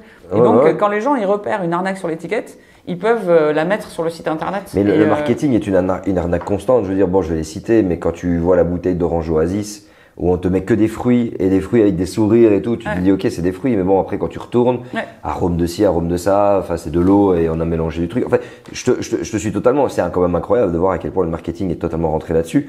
Mais justement, ce rejet sur l'individu. Qu'est-ce que ça provoque chez lui? C'est-à-dire que pour l'instant, j'ai l'impression que toutes ces sociétés, et puis les énergies fossiles l'ont fait pendant longtemps, en disant oui, mais on se sent impuissant en fait. Oui, c'est ça. La réalité du coup, c'est quoi? C'est que factuellement, même quand on veut être un citoyen ou consommateur éclairé et qui fait des achats responsables, ok? Donc dans le supermarché, c'est le règne de la désinformation. Donc déjà, il faut quand même passer à travers le filtre de tout ce que le marketing me raconte qui trop souvent induit en erreur. Et c'est très difficile. La liste des ingrédients, c'est quand même. Alors oui, il y a ça, mais enfin même elle est compliquée, mais enfin bon, au moins elle est là. Alors je redis aux gens quand même que trop de c'est des additifs. Je redis aussi que la liste des ingrédients, c'est par ordre décroissant. Donc c'est vraiment du plus volumineux au moins volumineux. Donc si vous voyez par exemple de l'eau en premier ou en deuxième, c'est que le produit il a beaucoup d'eau, vous allez payer cher votre eau quoi. Enfin, voilà, ça c'est utile. Mais à part ça, résidus de pesticides c'est pas affiché. Des contaminants comme les huiles minérales qu'on a, qui sont pas visibles à l'œil nu, qui sont des dérivés de pétrole, potentiels perturbateurs endocriniens, on a réussi à les faire interdire là. Mais ça vous le voyez pas à l'œil nu. Enfin, il y a plein de choses que vous ne pouvez pas voir à l'œil nu. Et en plus, il y a la question de pouvoir d'achat. Comme on a dit tout à l'heure, l'offre est hyper limitée si vous avez un budget limité. Donc, la petite musique de « c'est une question d'éducation », je l'ai encore entendu 2 fois dans les ministères la semaine dernière, c'est insupportable. Mais je leur ai dit c'est classiste ça. En fait, c'est pas possible. Mais ils savent que ça marche pas. Non, mais en plus, ils en sont convaincus. Mais d'abord, cette stratégie de dire c'est une question d'éducation, c'est pour ne surtout pas parler de la responsabilité de l'industrie, de la grande distribution Bien sûr qu'il y a aussi, bien sûr que c'est important l'éducation qui va dire le contraire d'ailleurs, mais c'est une façon de dire aussi entre les lignes, les gens et surtout les pauvres, ils sont trop bêtes pour savoir ce qu'il faut acheter à manger pour leur. Mais c'est insupportable. Et je le dis comme ça parce qu'il y a vraiment un préjugé en plus dans notre société. Et il faut absolument le casser. Quand on va voir les gens qui sont dans la précarité, ils nous disent quoi? Ils nous disent merci, on n'est pas idiots. D'abord, on nous rabâche 5 fois, on nous rabâche toute la journée qu'il faut 5 fruits et légumes par jour, donc on a compris. Sauf que c'est une injonction d'une violence terrible parce que le système les en empêche. Ils n'y ont pas accès la plupart du temps. Donc ils savent très bien ce qu'il faut, sauf que ce soit parce que géographiquement il n'y a plus de petits commerces, on n'a que le supermarché, que ce soit parce que économiquement on ne peut accéder que à ça, et puis les injonctions, vous savez, il faut acheter des produits bruts et puis cuisiner soi-même. Puis quand on fait 3 boulots, qu'on est une maman seule et que on rentre le soir et qu'on n'a pas beaucoup de temps, ou on va pas faire cuire un curry pendant 1 heure alors que le coût de l'énergie est hyper cher. Enfin, vous voyez ce que je veux dire? En fait, il y a plein de barrières qui font qu'il n'y a rien qui est fait pour garantir le droit de toutes et tous à une alimentation saine et durable. Et surtout, cette histoire de remettre la responsabilité sur les individus, c'est comme sur l'environnement, tu vois. Pisse sous ta douche et puis tu vas régler le changement climatique. Pendant que personne prend ses responsabilités et qu'il y en a d'autres qui prennent, 38 jets, quoi. Donc en fait, c'est pas OK. Il y a les responsabilités individuelles, très bien, mais on arrête d'opposer en fait. On arrête d'opposer les individus. Il y a les responsabilités individuelles, c'est vrai. Je les prends, pas de problème. Et ceux qui ont les moyens, qui sont privilégiés, tu vois, comme moi, super, je dis comme moi parce que tu vois, moi j'ai pas de problème de précarité alimentaire, très bien, du coup, je vais aller acheter plutôt directement à des producteurs. Bien sûr que je vais acheter bio parce que je peux me permettre et qu'il faudrait que ce soit pas plus cher que le reste, etc. Mais en vrai, arrêtons de vouloir faire stratégie de diversion en mettant la responsabilité sur les gens. Et du coup, le côté positif de l'histoire. Attends, avant d'arriver au côté positif. Okay. Attends, je dois juste Parce que les gens se sentent impuissants, c'est un courant de pensée. Tout est fait pour se sentir impuissant. Il y a ce courant de pensée néolibéral qui provient du libéralisme, qui part du principe que les individus doivent en âme et conscience, c'est l'individu final. C'est leur responsabilité. C'est sa responsabilité. Et c'est vrai que ce courant de pensée, il est très omniprésent dans la bouche de gens qui représentent des politiques de droite parce qu'ils disent les gars, tout est disponible sur le marché parce que c'est la liberté de jouir et de choisir ce que tu veux et c'est à vous, citoyens et c'est vrai que quand tu arrives en disant attendez les gars, il y a un peu le déterminisme social, il y a un peu l'habitus de Bourdieu quand même qui a bien expliqué que quand tu nais dans un contexte avec une culture et avec un milieu socio-économique, tu n'as pas accès à certaines informations. Ouais, non, mais c'est aux gens de s'éduquer. C'est vrai que c'est très méprisant comme vision. On sent vraiment que c'est un truc pyramidal des gens qui parlent au moldu et au gueux, tu vois, un petit peu. Ouais, et puis comme si tout le monde avait le choix. Le système continue, en plus le système social et économique aujourd'hui continue à appauvrir les gens. Et en plus, leur tape sur la tête en disant bah, c'est vous qui faites pas les bons choix. Bah non, ils n'ont pas le choix en fait. Et encore une fois, parce que cette offre, elle est biaisée. Elle est biaisée, elle est orientée, elle est orchestrée à deux vitesses. Et tu parlais de Ferris Barkat, on parlait de Fatima Wassak tout à l'heure. Génial, parce que justement, eux, ils aident à décloisonner un peu et à sortir de notre pensée, en gros, quand même, de blancs privilégiés. J'en parle aussi d'ailleurs. Le jour où il y aura plus de diversité dans la représentation politique, mais bien sûr, grave, tu vois. Et bien sûr que c'est évident. Et donc, c'est hyper important qu'on décloisonne. En fait, moi, j'ai vraiment envie de dire, vos stratégies là, déjà, on vous voit. Et vos stratégies de diviser pour mieux régner, on n'en veut plus en fait. Ce qu'on va faire, c'est qu'on va s'unir. Ouais, arrêtez d'opposer, on va s'unir. T'as raison, Karine, t'as raison. Mais la lutte contre ce marketing est extrêmement bien mise en place parce qu'on a cité la grande distribution. Je peux citer Burger King et McDonald's qui font des publicités ciblées sur certains types de personnes. Moi, je crois que le jour où j'ai compris, avant mon shift en 2020, mais le jour où j'ai compris qu'il y avait un vrai problème avec le fast-food, c'est quand j'étais à New York en 2010 et que quand je suis allé chez McDonald's à Manhattan, j'ai vu que c'était les travailleurs noirs qui travaillaient dans les Trump Towers et dans les machins qui faisaient les boulots un peu éclatés, qui venaient manger. Il n'y avait pas beaucoup de personnes de couleur de peau blanche à Manhattan. Enfin, peut-être ça a changé entre temps, mais je parle de 2010. Et que dans tous les KFC et dans tous la fast-food, le truc rapide, pas trop cher, c'était des gens précarisés, en état d'obésité. Et aux États-Unis, c'est beaucoup plus visible que ça ne l'est chez nous. Et c'est le jour où je me suis dit, ok, il y a un problème. Je suis resté pendant un mois, j'étais dans un autre endroit. C'était exactement le même système. Les gens qui n'ont pas de thunes allaient se prendre le gros coca, parce que les coca, ils sont gigantesques, le gros burger, paquet de frites, la grosse sauce, tu ressortais de là avec 5 $, tu vois. Alors que si tu voulais manger correctement, tu sortais avec un petit sandwich vegan, 5 $. Où là, tu te dis, ok, on est vraiment dans une alimentation qui tue une bonne partie de cette population qui doit ensuite s'endetter. En fait, tu as l'impression, excuse-moi, mais je vais être très honnête, et dites-moi votre avis en commentaire, on a l'impression que le système économique dans lequel on est a simplement perpétué un système qui va faire en sorte que nous avons des individus ou une petite quantité de gens se disent ces individus-là, on va trouver tous les moyens possibles et imaginables de les faire casquer avec des objets qui sont inutiles dans leur quotidien, les faire casquer avec des vêtements pour un statut social qui ne change absolument rien dans leur vie, on va les faire casquer pour d'une alimentation qui à la fois va bien les éclater. C'est limite complotiste ce que je dis. Je dis pas qu'il y a quelqu'un qui s'est dit on va penser comme ça, Montgomery Burns, pas du tout. Mais on va les faire casquer pour leur alimentation et en plus de ça, là où on va se faire un maximum de thunes, une pensée ultra néolibérale qui optimise l'humain comme vraiment ce consommateur, que même jusque dans sa propre mort et dans ses soins de santé sur ces 20 dernières années où des gens en état d'obésité vont devoir faire des allers-retours à l'hôpital, se faire soigner dans des hôpitaux qui se privatisent, casquer jusqu'à ne plus pouvoir payer et en fait jusqu'à en mourir. C'est une vision très sombre que je suis en train de dresser, mais c'est une sorte de dénominateur commun que je retrouve. Je voulais ton avis là-dessus. Ouais, mais moi de toute façon, personne ne peut me traiter de complotiste parce que, encore une fois, tout est factuel, toutes les données, c'est factuel et je n'attends qu'une chose, c'est tous les acteurs concernés qui peuvent agir, démontrer le contraire. Faites en sorte qu'on sorte de ce cauchemar en fait, parce que effectivement, là c'est pas comme si vous allez pas, je suis pas en train de, encore une fois, je veux pas effrayer les gens, vous allez pas tomber par terre si vous achetez un produit ultra transformé que vous le mangez demain, mais le système nous amène dans le mur. Et effectivement, c'est toujours pour une question de profit. Et moi, ça me révolte, ça me rend triste. C'est pour ça que j'ai commencé le bouquin en disant je suis en colère, parce qu'en fait j'ai pas d'autre mot en fait, c'est intolérable, ça dépasse l'entendement, mais c'est une certaine réalité dans laquelle une minorité nous bloque. Donc encore une fois, que cette minorité arrête, c'est tout ce que je demande, qu'ils prennent leurs responsabilités, qu'ils arrêtent les pratiques abusives et de nous mettre dans cette situation. Et si vous le faites pas tout seul, et manifestement ça vient pas tout seul, alors la mobilisation citoyenne va vous y amener, mais on va pas laisser faire sans rien dire. Et par exemple, c'est tout petit, mais c'est pour dire on y va et ça fait une différence. Moi, j'ai déjà des gens dans les discussions que j'ai avec eux en bilatéral de filières de production alimentaire qui m'ont dit en off, bon, il y avait un avant et un après Foodwatch. Vous savez pourquoi? On est 10 dans mon équipe, donc mais c'est les 500 000 personnes aussi qui. Mais vous savez pourquoi? Parce qu'en fait, la différence, et on peut le faire en dehors de Foodwatch. C'est pas l'idée, c'est qu'il n'y a pas que Foodwatch, c'est pas du tout ça. Et ce que je raconte dans le bouquin, c'est à chaque niveau, tout le monde peut absolument agir et tout est utile. Mais c'est le fait qu'on est debout, en fait. On se lève, on le regarde droit dans les yeux, et on dit, en fait, on vous voit et on vous observe.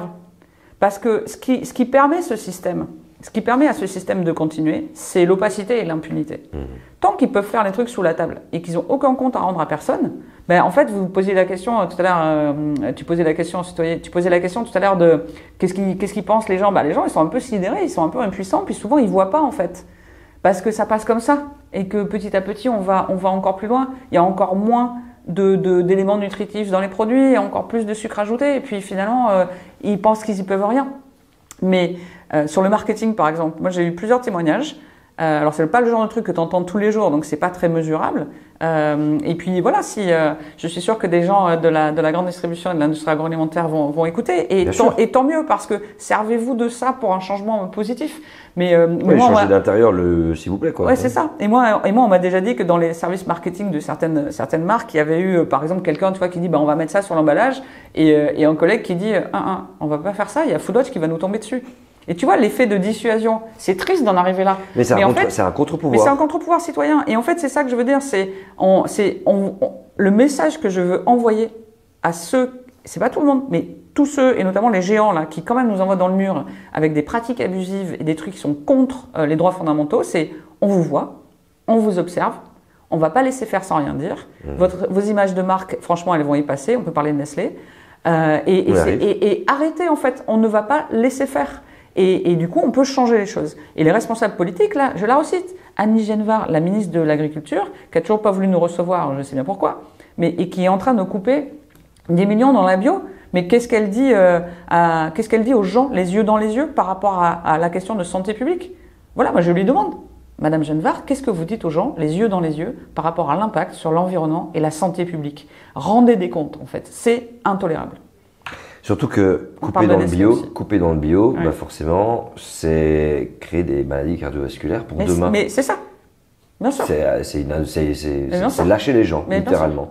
Mais bon, je crois que, et c'est vrai qu'on n'a pas tellement creusé le lien entre, je veux dire, ces producteurs, devrais-je dire surtout l'agro-industrie, le top au-dessus, et les politiques. Parce que forcément, il y a le courant de pensée, il y a le schéma de pensée, il y a l'investissement dans certains élus, il y a le lobbyisme européen qui est une dinguerie. J'habite à Bruxelles.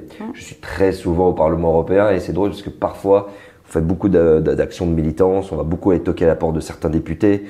Et on reconnaît un peu, à chaque fois on a un petit jeu entre nous, on est là, toi c'est un lobby de quoi? C'est un lobby de la tech, ça se voit, il porte pas de cravate, il est là, il se balade, et ça c'est quoi? Ouais, ça c'est un vieux de la vieille, ça a l'air un peu les vieux lobbies de l'industrie militaire et tout, et celui-là. Et en fait on se fait des petits jeux comme ça parce que globalement on sait que quand on est là, il y a des députés, bien sûr, ils sont 700 et quelques, mais on sait que globalement, on voit des lobbyistes. Globalement. Et très peu d'activistes, je tiens à le préciser, même s'il y en a quand même quelques-uns. Tu veux qu'on en parle de stratégies d'influence, justement, qui sont très très bien rodées des lobbies, à coup de millions, je veux dire, ils ont beaucoup d'argent pour faire du trafic d'influence. Bien sûr, et on va parler de Nestlé. On va profiter pour parler de Nestlé, ouais. Bah, du coup, oui, j'ai décrit un peu des stratégies majeures des lobbies, parce que, pourquoi? Pareil, pour continuer à les dénoncer, et que dans les responsables politiques, il y en a beaucoup qui en fait sont un peu par ignorance, qui parfois savent pas trop de quel côté voter. Et je le dis parce que une des stratégies principales des lobbies, c'est la stratégie du doute, la fabrique du doute. Ah ouais.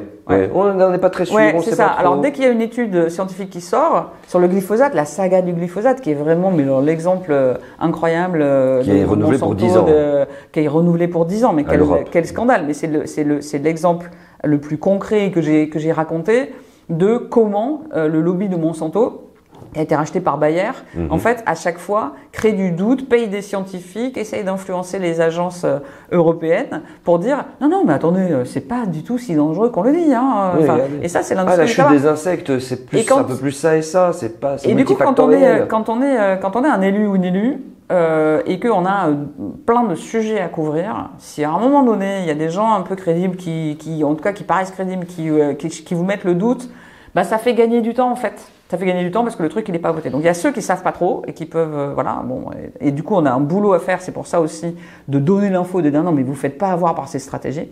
Et il y a ceux qui parfois ont des conflits d'intérêts. C'est pour ça que je parle aussi des portes tournantes. Il y a pas de règles suffisamment claires aujourd'hui sur des gens qui passent en fait d'un cabinet ministériel au conseil d'administration d'une grosse boîte et vice versa. Et j'en ai donné plusieurs exemples. C'est pareil, c'est pas tout le monde, mais c'est trop. En fait, si on arrêtait ça, on limiterait aussi les risques de conflits d'intérêts. Donc les lobbies, il y a la stratégie de fabriquer du doute, en contestant notamment les risques pour la santé. Alors vu comment là, avec l'administration Trump, mais ça arrive aussi chez nous, il y a quand même un discours à mettre de côté la science, c'est hyper dangereux. Ça arrive chez nous, bien sûr, si ça marche d'un côté, on hyper dangereux. Faire ça, pareil. Oui, oui. Et donc ça, faut pas laisser faire. Ensuite, il y a la stratégie de bloquer les lois avant qu'elles n'arrivent. Donc surtout, essayer d'influencer les ministères et tout pour bloquer. Donc là, c'est pareil, plusieurs exemples. Il y en a eu un notamment où, après la Convention citoyenne pour le climat, tu te rappelles peut-être, il y avait en fait une des recommandations, c'était d'interdire la publicité pour les produits qui étaient pas bons pour l'environnement. Et nous, on en a profité pour continuer à pousser un truc qu'on continue à pousser, qui continue à être bloqué, qui pareil n'est pas la lune, hein, c'est d'encadrer la publicité et le marketing pour les produits trop gras, trop sucrés, trop salés, et quand ça cible les enfants. On ne demande même pas sur toute l'alimentation, toi, c'est hyper précis. Et je rappelle quand même qu'il y a un enfant ou un adolescent sur 6 en France en surpoids ou en obésité. Okay, et l'OMS, l'Organisation mondiale de la santé, encore, dit « mais non, mais c'est la mesure la plus efficace ». Et c'est fait ailleurs. Donc on pousse pour ça. Convention citoyenne pour le climat, une des recommandations, on dit à plusieurs associations et tout, on dit vraiment ça, voilà, il faut au moins adopter, ça c'est hyper important. On nous a fait fuiter en fait, une lettre de l'ANIA, qui est en fait le lobby de l'industrie agroalimentaire en France, qui a écrit à 4 ministères, mais pas le ministère de la Santé comme par hasard, au ministère de l'Agriculture, de l'Économie, de l'Audiovisuel et de je sais plus quoi, pour dire non, surtout faites pas ça, mais vous inquiétez pas, on va se responsabiliser encore plus, et on s'engage, on prend des engagements volontaires, alors que tous les experts, moi, j'ai été auditionnée par Santé publique France, la Cour des comptes. Tous les rapports sur ces sujets-là confirment que les engagements volontaires sont insuffisants. Et encore une fois, on parle de santé publique. Est-ce qu'on a besoin d'attendre l'engagement volontaire de je sais pas qui, alors qu'en plus ça ne marche pas et on l'a redémontré? Parce qu'on sait que ça n'a jamais. En fait, ce que je comprends pas, c'est qu'on sait que ça n'a jamais marché dans l'histoire lorsqu'on a laissé une entreprise qui a pour but de faire du profit et de la croissance économique à tout prix, de s'auto-réguler. C'est soit il y a des chocs externes qui la régulent, soit des lois qui la régulent. Ils peuvent s'autoréguler sur un certain nombre de choses, c'est ok. Mais quand il s'agit d'un droit fondamental ou de santé publique, en fait, non. Il faut qu'il y ait une règle publique de l'État, point, quoi. Oui, voilà. Mais ça a toujours été plus efficace. C'est toujours pas le cas parce que surtout les petits chéris, il faut pas leur mettre de contraintes, etc. Je suis en colère. Et c'est pour ça que c'est la première phrase de mon livre. J'aime pas trop ce sentiment, mais je reconnais que, tu vois, 10 ans après, je dis non, en fait, je suis en colère parce que on a tous les arguments, on a la mobilisation citoyenne, on a tout ça, on arrive à faire changer des choses, mais vous bloquez encore trop. Donc en fait, on va bouger encore plus. Et donc sur ce marketing qui cible les enfants, un des exemples de lobbying, c'était ça, c'était bloquer la loi en promettant qu'ils allaient le faire en fait tout seuls. Une autre stratégie qui est très liée, c'est le chantage à l'emploi. Ouais, alors là, c'est classique. Donc, et ça, moi, je l'entends. Alors, pour le coup, je l'entendais déjà au Cameroun quand on militait contre de la déforestation pour des plantations de palmiers à huile. Et là, c'était la Banque mondiale qui me disait déjà, vous vous rendez compte le nombre d'emplois que ça peut créer? Je dis non, mais créez des emplois différemment. Créez des emplois sur quelque chose de solidaire. De l'agroforesterie, c'est génial. De solidaire, de résilient et qui va pas détruire des forêts primaires, en fait. Donc, c'est pareil. C'est le même sujet que tout à l'heure. Tu sais, ils nous prennent un peu pour des idiots, des fois. Mais il faut des emplois. Je dis, mais on est d'accord, en fait. Ils sont cons, ils croient vraiment ce qu'ils disent, ou alors c'est vrai, c'est du cynisme. Et du coup, c'est ça notre force aussi, c'est de dire, et c'est pour ça que moi je veux redonner du pouvoir avec des infos là et des clés aux gens, c'est de dire, en fait, en face, on va leur dire, mais vous êtes gentils, mais oui, je sais ce que c'est une vie économique, bien sûr qu'il faut protéger les emplois, oui, je sais ce que c'est le secret des affaires, non, je ne suis pas contre les entreprises, sauf que là, vous voyez, la ligne rouge, elle est largement dépassée, donc en fait, il faut juste revenir à un endroit où c'est acceptable, ce qui n'est pas le cas aujourd'hui. Et voilà, et les stratégies des lobbies comme ça, il y en a plusieurs. Par exemple, mettre 1 milliard d'euros pour peser dans les votes. Ouais, avec c'était pour bloquer le publicité télévisée, les déjeuners débats, c'est incroyable. Et ça nous amène à Nestlé aussi, tu vois, parce qu'on parle des emplois là. Là, je sais pas si je vais raconter du coup le scandale des eaux en bouteille. Et un des autres leviers d'agir, c'est du coup d'agir en justice. Parce que comme ils jouent à pas vu, pas pris, et que nous, Foodwatch, mais aussi collectivement, et vous pouvez le faire dans plein de secteurs, il y a plein d'autres assos qui font des trucs, j'en cite plein, mais on peut dire, mais en fait, si, on vous voit, on vous observe, et on va pas laisser faire. Et du coup, ça passe aussi par les actions qu'on peut faire en justice.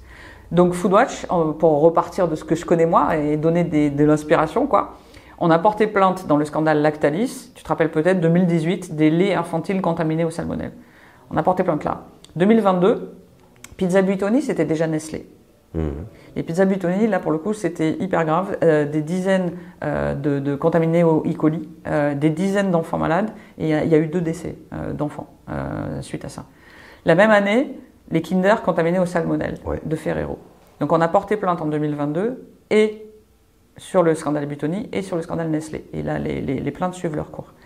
Et là, début 2024, on découvre l'investigation, c'est pas nous qui avons mené l'enquête, c'est des journalistes d'investigation de Radio France et du Monde qui ont révélé un gros scandale de fraude massive sur les eaux soi-disant minérales et naturelles en bouteille, qui en fait étaient manifestement utiliser des filtres illégaux depuis des années. Et pourquoi utiliser des filtres illégaux? Parce que c'est ça qui est intéressant. Parce qu'il y avait eu des contaminations et des risques de contamination de ces eaux souterraines censées être pures et naturelles. Et il y a une réglementation européenne qui exige que pour avoir la dénomination eau minérale et eau naturelle, tu dois avoir 0 filtre. Parce que par définition, c'est censé être une eau minérale, eau naturelle. Exactement, tu vois, et donc elle est censée être bonne, d'autant plus que tu la vends 100 fois plus cher aux gens que l'eau du robinet. Donc tu es censé amener un truc un peu... Et en fait, ce qui s'est passé, c'est qu'il y a 2 groupes, Source Alma et Nestlé Waters. Et après toutes les enquêtes, nous on a revérifié un certain nombre d'infos, etc., etc. Ce qui s'est passé, c'est que ça fait Nestlé Waters, ça fait au moins 15 ans, d'après d'autres journalistes de Mediapart aussi et tout, ça fait au moins 15 ans qu'ils utilisent des filtres illégaux parce qu'ils ont découvert des contaminations. Mais la loi, elle te dit, en fait, tu dois faire des autocontrôles, ce qui est OK. En Europe, les entreprises, elles doivent faire des autocontrôles pour s'assurer de la sécurité sanitaire de ce qu'ils font. C'est normal, on ne va pas mettre un fonctionnaire derrière. Mais par contre, il faut que l'État puisse faire des contrôles indépendants. Voilà, c'est ce qu'on demande, tu vois, parce que c'est pareil, l'autorégulation. Sauf que les moyens de l'État n'arrêtent pas de baisser. Bah oui, et que pareil, tu vois, on compte sur la responsabilisation. Bon. Exactement. Okay, donc je mets ça de côté. Là, ça va encore plus loin dans l'affaire Nestlé. Donc, ils auraient dû, légalement, en fait, ils étaient obligés d'informer les consommateurs et les consommatrices, d'informer l'État. Et la France était obligée d'informer la Commission européenne parce qu'il y a un système d'alerte européen qui s'appelle le RASFF. Et voilà, rien de tout ça n'a été fait. Donc Nestlé, pendant des années, a caché. Finalement, les infos, elles révèlent que Nestlé, qui a commencé à sentir le vent tourner, a fini par informer des hauts fonctionnaires et notamment des gens dans les cabinets ministériels de l'État en 2021, d'après les infos. Et là, toutes les informations se corroborent pour dire que plusieurs personnes représentant de l'État ont fermé les yeux. Ça va être un scandale. Et en fait, ils ont accepté des sortes de dérogations, de dire ok, vous utilisez des filtres, mais c'est sûr, c'est mieux pour la sécurité sanitaire. Bah oui, c'est sûr, c'est mieux. On parle pas des contaminations initiales. Bah oui. On parle pas des. Et la source de la contamination. C'est quoi? Parce qu'elle a été contaminée à quoi? Et du coup, je vais revenir parce que c'est hyper intéressant sur le côté système. On parle pas des contaminations initiales. On parle pas du fait que c'est totalement illégal. On parle pas du fait que les gens sont pas informés et que finalement les gens ils achètent 100 fois plus cher. Alors avec les questions de pouvoir d'achat en ce moment, ils ont vachement besoin de ça. Ouais. C'est l'eau Perrier qui était aussi. Perrier, ouais. Du coup, Nestlé, c'est Épar, Vittel, Perrier notamment. Et Source Alma, c'est Cristalline, qui est l'eau la plus vendue en France. Exact. Alors, qu'est-ce qui s'est passé? Du coup, Foodwatch, immédiatement, février 2024, on apprend ça. On dit, nous, on joue notre rôle de défense des consommateurs et surtout contre les fraudes et de lanceurs d'alerte et tout. On porte plainte au pénal. Au pôle santé publique du parquet de Paris au pénal. Et juste avant l'été 2024, on reçoit un coup de fil de notre avocat qui nous dit, je ne m'attendais pas à ça. En fait, le tribunal, donc notre plainte, elle a été délocalisée à Épinal parce que c'est là-bas qu'il y a pas mal de forages pas Perrier, on va en parler, mais d'autres sources de Nestlé. Et ce qu'on ne savait pas, c'est qu'il y avait d'autres plaintes locales pour des forages illégaux. Bref, ils décident de le mettre là-bas. Et ce qu'on apprend par notre avocat, c'est que le tribunal d'Épinal décide de faire une transaction financière avec Nestlé. Ça s'appelle une CGIP. Je ne connaissais pas, j'ai oublié exactement ce que veut dire l'acronyme. Et normalement, c'est une possibilité, je l'ai mis dans le bouquin. Et normalement, c'est une possibilité que pour des infractions environnementales. Convention judiciaire d'intérêt public. Voilà, c'est ça. Et donc, je découvre l'existence de ce truc, je ne savais même pas que ça existait. Et on discute avec notre avocat et on réalise que normalement, c'est fait que pour des infractions environnementales, que nous, Foodwatch, on a porté plainte pour fraude et fraude massive et pour tromperie et puis la question de santé publique qui n'était pas totalement écartée d'après des infos officielles. Et donc, on écrit en disant, mais on ne comprend pas, on n'est pas d'accord. Et surtout, la question qui nous était posée dans le courrier, c'était à combien Foodwatch estime le préjudice? Et là, je fais ce sourcil-là, tu vois, je fais, mais what? En fait, Foodwatch n'acceptera jamais d'argent de l'industrie agroalimentaire, et certainement pas quand on cherche à nous faire taire avec de l'argent dans un cas aussi grave. Deux, Karine, plusieurs millions quand même, des centaines de millions. Oui, je sais, en fait, je suis pas très maline. Non, c'est très bien. Deux, le préjudice, et on a écrit au tribunal pour dire ça noir sur blanc, le préjudice n'est en aucun cas financier. Le préjudice, c'est que ça fait des années qu'il y a ce climat d'impunité où des gens comme Nestlé se croient au-dessus des lois, et en fait, ça suffit. C'est pas possible. Donc, ce qu'on veut, c'est que les responsabilités soient établies, qu'il y ait un procès, qu'il y ait des sanctions dissuasives, et qu'ils arrêtent de se croire au-dessus des lois. Du coup, il y a quand même eu la transaction, Foodwatch l'a refusé, et en septembre, on a communiqué, et Ingrid Kragl, qui est la directrice de l'information et des enquêtes dans mon équipe, elle a titré le communiqué de presse, Foodwatch refuse l'argent de Nestlé et reporte plainte. Ce qu'on a fait, donc on a reporté plainte au parquet de Paris, au pôle santé publique, et en fait, la plainte est en train de suivre son cours. Pourquoi? Parce que déjà, Perrier n'est pas à Épinal, donc Perrier qui, entre-temps, a eu plein de problèmes parce que en avril 2024, il y a eu, je crois que c'est 3 millions de mémoire. De toute façon, vous pouvez trouver ça sur nos sites et partout. Il y a eu plusieurs millions de bouteilles de Perrier qui ont été détruites parce qu'il y avait des risques de contamination. Donc l'histoire continue, qu'on n'a pas su. Continue. Si, ça a été public finalement. Ça a été public. Ça a été public finalement, oui, mais ce qui quand n'est pas... ça s'est produit, ça ne s'est pas su. Ils ont détruit ça avant que ce soit public. Ça a été rendu public assez vite à ce moment-là, mais sauf qu'on ne sait pas depuis combien de temps il y a eu des risques de contamination qui ont été détectés, etc. etc. Et pareil, je ne suis pas en train de vous dire toutes les Perrier sont contaminés. Je suis juste en train de vous dire, on a reporté plainte. Et la bonne nouvelle, et c'est aussi ça l'espoir que je veux redonner aux gens, c'est qu'on a bien fait et on a ce pouvoir-là, on a plus de pouvoir que ce qu'on croit en tant que citoyen, parce que du coup, ça y est, il y a un juge d'instruction qui a été nommé et l'enquête judiciaire est en cours.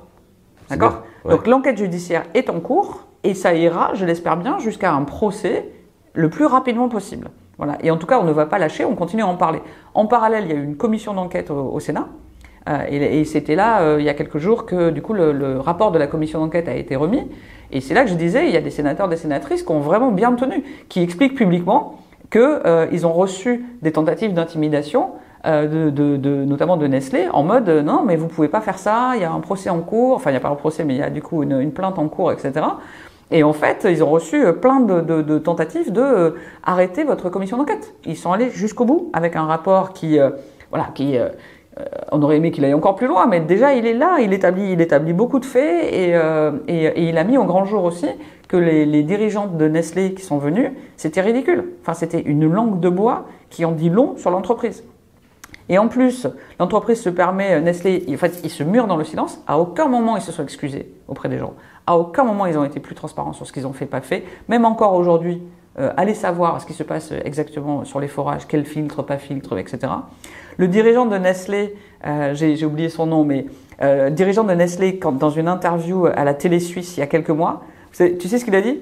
Il a dit, moi ce que je veux, en gros, il n'a pas dit comme ça, mais j'ai sa citation dans mon sac là-bas. Mais, en gros, il a dit, moi ce que je veux, c'est que la réglementation change pour s'adapter aux pratiques industrielles. Donc le gars, au lieu de dire, ok, on a vraiment déconné, on n'a pas respecté la loi, et pardon, il fait du gaslighting. Il dit, non, mais en fait, moi, ce que je veux, c'est que ce soit la loi qui s'adapte à mes pratiques. Oui, okay. C'est ta faute. Si je vous ai frappé, c'est votre faute. En fait, ils ont vraiment un complexe de toute puissance. Et il est temps qu'on leur dise, mais en fait, t'es pas tout puissant. Laurent Frêche, c'est ça? En fait, t'es pas tout puissant. Il y a une loi, et heureusement que là, la justice va mener son truc. Mais en vrai, si on n'avait pas tenu tête à dire, mais on veut pas de votre argent, on reporte plainte et on y va, le truc serait passé sous le tapis. Et c'est pour ça que je dis aux gens, on a du pouvoir, on y va, croyez-moi, on y va, on va pas laisser faire. Et finalement, c'était quelle pollution, la contamination? Alors c'est ça qui est intéressant aussi, merci de reposer la question. En fait, il y avait, alors déjà, il y a des matières fécales, E. coli et tout ça, donc voilà, comment ça se retrouve là? Des matières fécales. En tout cas, c'est... Donc les évacuations des os, on continue. En tout cas, je sais pas comment ça s'est passé là, honnêtement. Non, il y a une enquête qui, j'imagine... Les enquêtes sont en cours. Mais ce qui est aussi extrêmement intéressant pour reboucler avec le système, parce que c'est un système, c'est pas une fatalité, ce dont on parle depuis tout à l'heure, c'est que la plupart des contaminations, c'était des résidus de pesticides et des PFAS. Les PFAS, ce sont donc ces polluants éternels, Ouais. d'accord, qu'on retrouve partout dans l'environnement, sur lesquels il y a enfin une Extrêmement loi, la ignoble. mobilisation citoyenne de ouf avec Camille Etienne et beaucoup d'autres, voilà, à porter. Donc il y a une loi cette année qui a été votée, mais on se rappelle que, je reboucle avec tous les éléments, on se rappelle que Seb, sur les ustensiles de cuisine, a fait un chantage à l'emploi et a réussi à influencer du coup les députés et parlementaires qui, pour le moment, n'ont pas mis les ustensiles de cuisine dans la loi. Tiens, chantage à l'emploi. Tiens, c'est dans les stratégies de lobby. Mais surtout, qu'est-ce que ça veut dire? Si je prends encore un pas de recul, d'accord? Et c'est vraiment ça que j'ai envie d'inviter les gens à dire, il faut pas les laisser nous sidérer, quoi, au sens où après on se sent impuissant. Si on prend un pas de recul, le diagnostic, c'est quand même que, donc, on a une agriculture intensive biberonnée aux pesticides sur le secteur, on va dire, dominant, verrouillé, qu'une minorité cherche à nous bloquer. Du coup, on se retrouve avec des résidus de pesticides et des PFAS dans les eaux les plus profondes souterraines, censées être, ça contamine tout, mais même elles, censées être naturelles et minérales, bonnes pour la santé, puisque c'est comme ça qu'on nous les vend et qu'elles sont censées être, d'accord?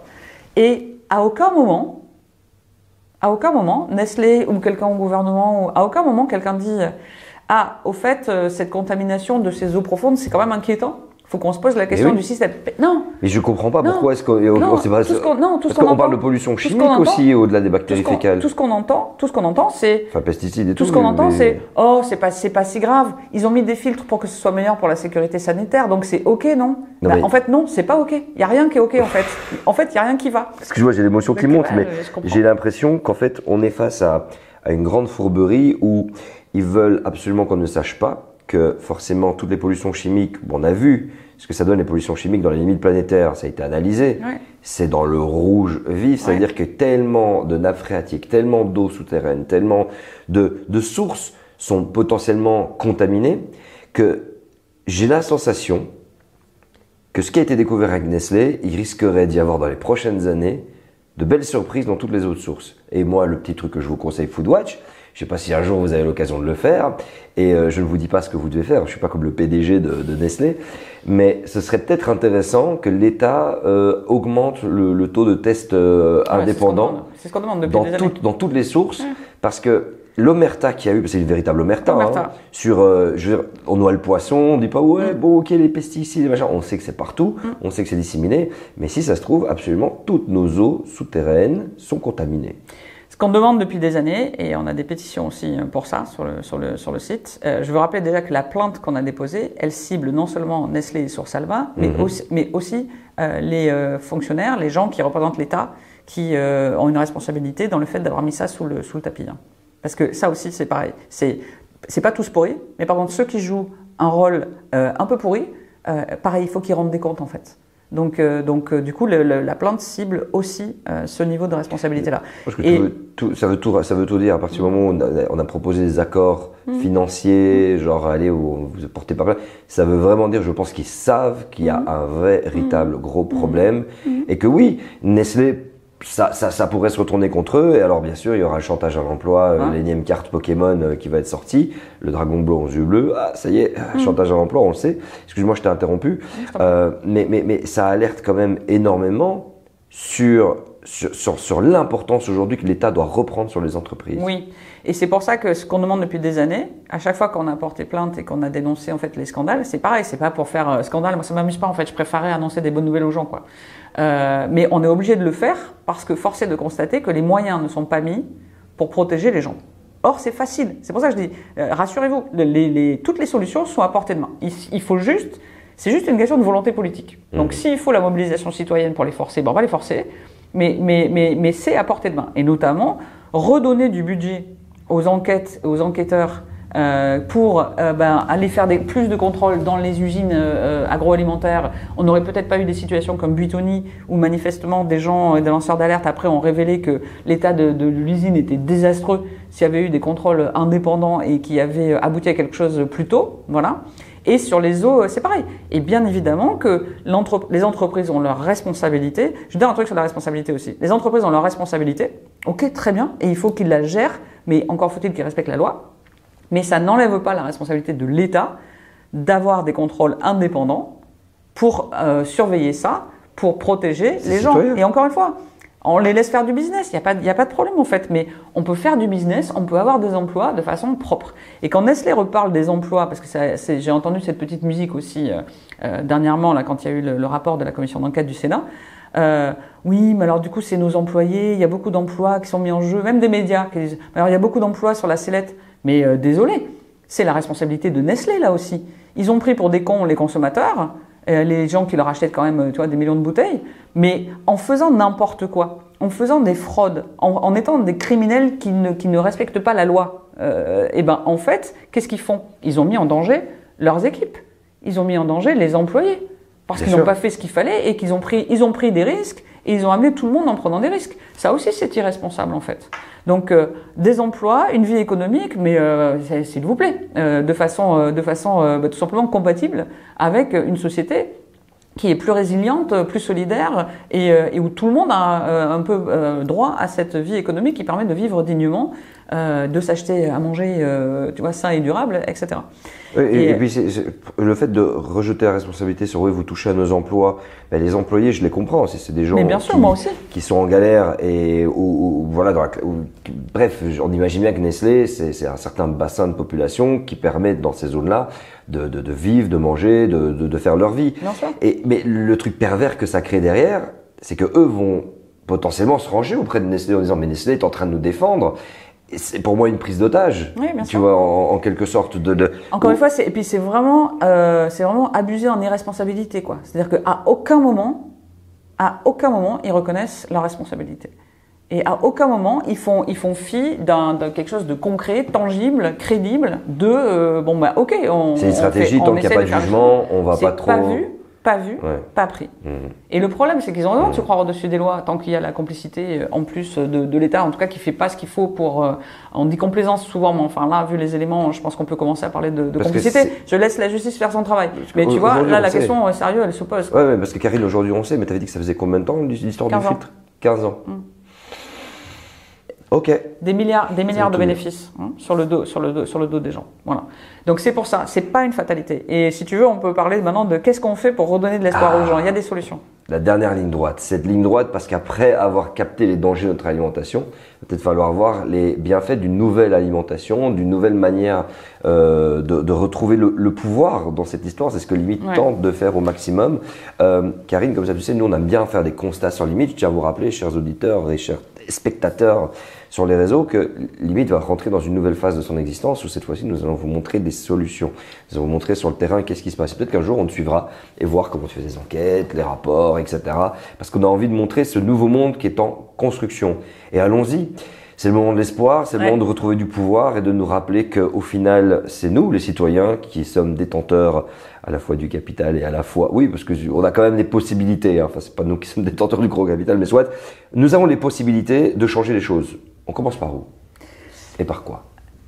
C'est ce que je prétends pas du coup avoir C'est pas la Bible. Non. C'est pas les 10 commandements. C'est pas les 10 commandements. Exactement. En revanche, parce que vraiment, ça appartient à chacune et chacun. Et ce que je veux déjà dire, c'est que le moindre geste, et je vais donner des exemples, il compte en fait. Ne pensez pas, les gens souvent ils se disent, ouais, ça sert à rien, ou on n'y peut rien. Ouais. Je comprends vraiment à fond.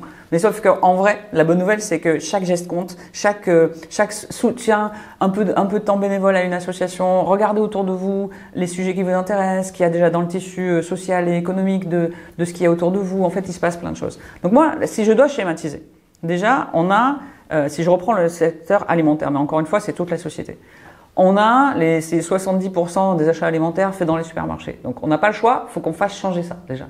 C'est pour ça qu'on fait, avec Foodwatch et on bosse avec plein d'autres. On est dans des collectifs avec plein d'assauts, de paysans, environnemental, de consommateurs, tout en fait pour faire le lien et dire on se bat ensemble. Il faut qu'on fasse contrepoids et donc là il y a besoin effectivement du soutien des citoyens, citoyennes pour nous donner le poids et y aller. Très bien, donc ça c'est ce que je décris beaucoup parce que c'est aussi ce qui m'occupe à temps plein parce que je veux pas les lâcher, quoi.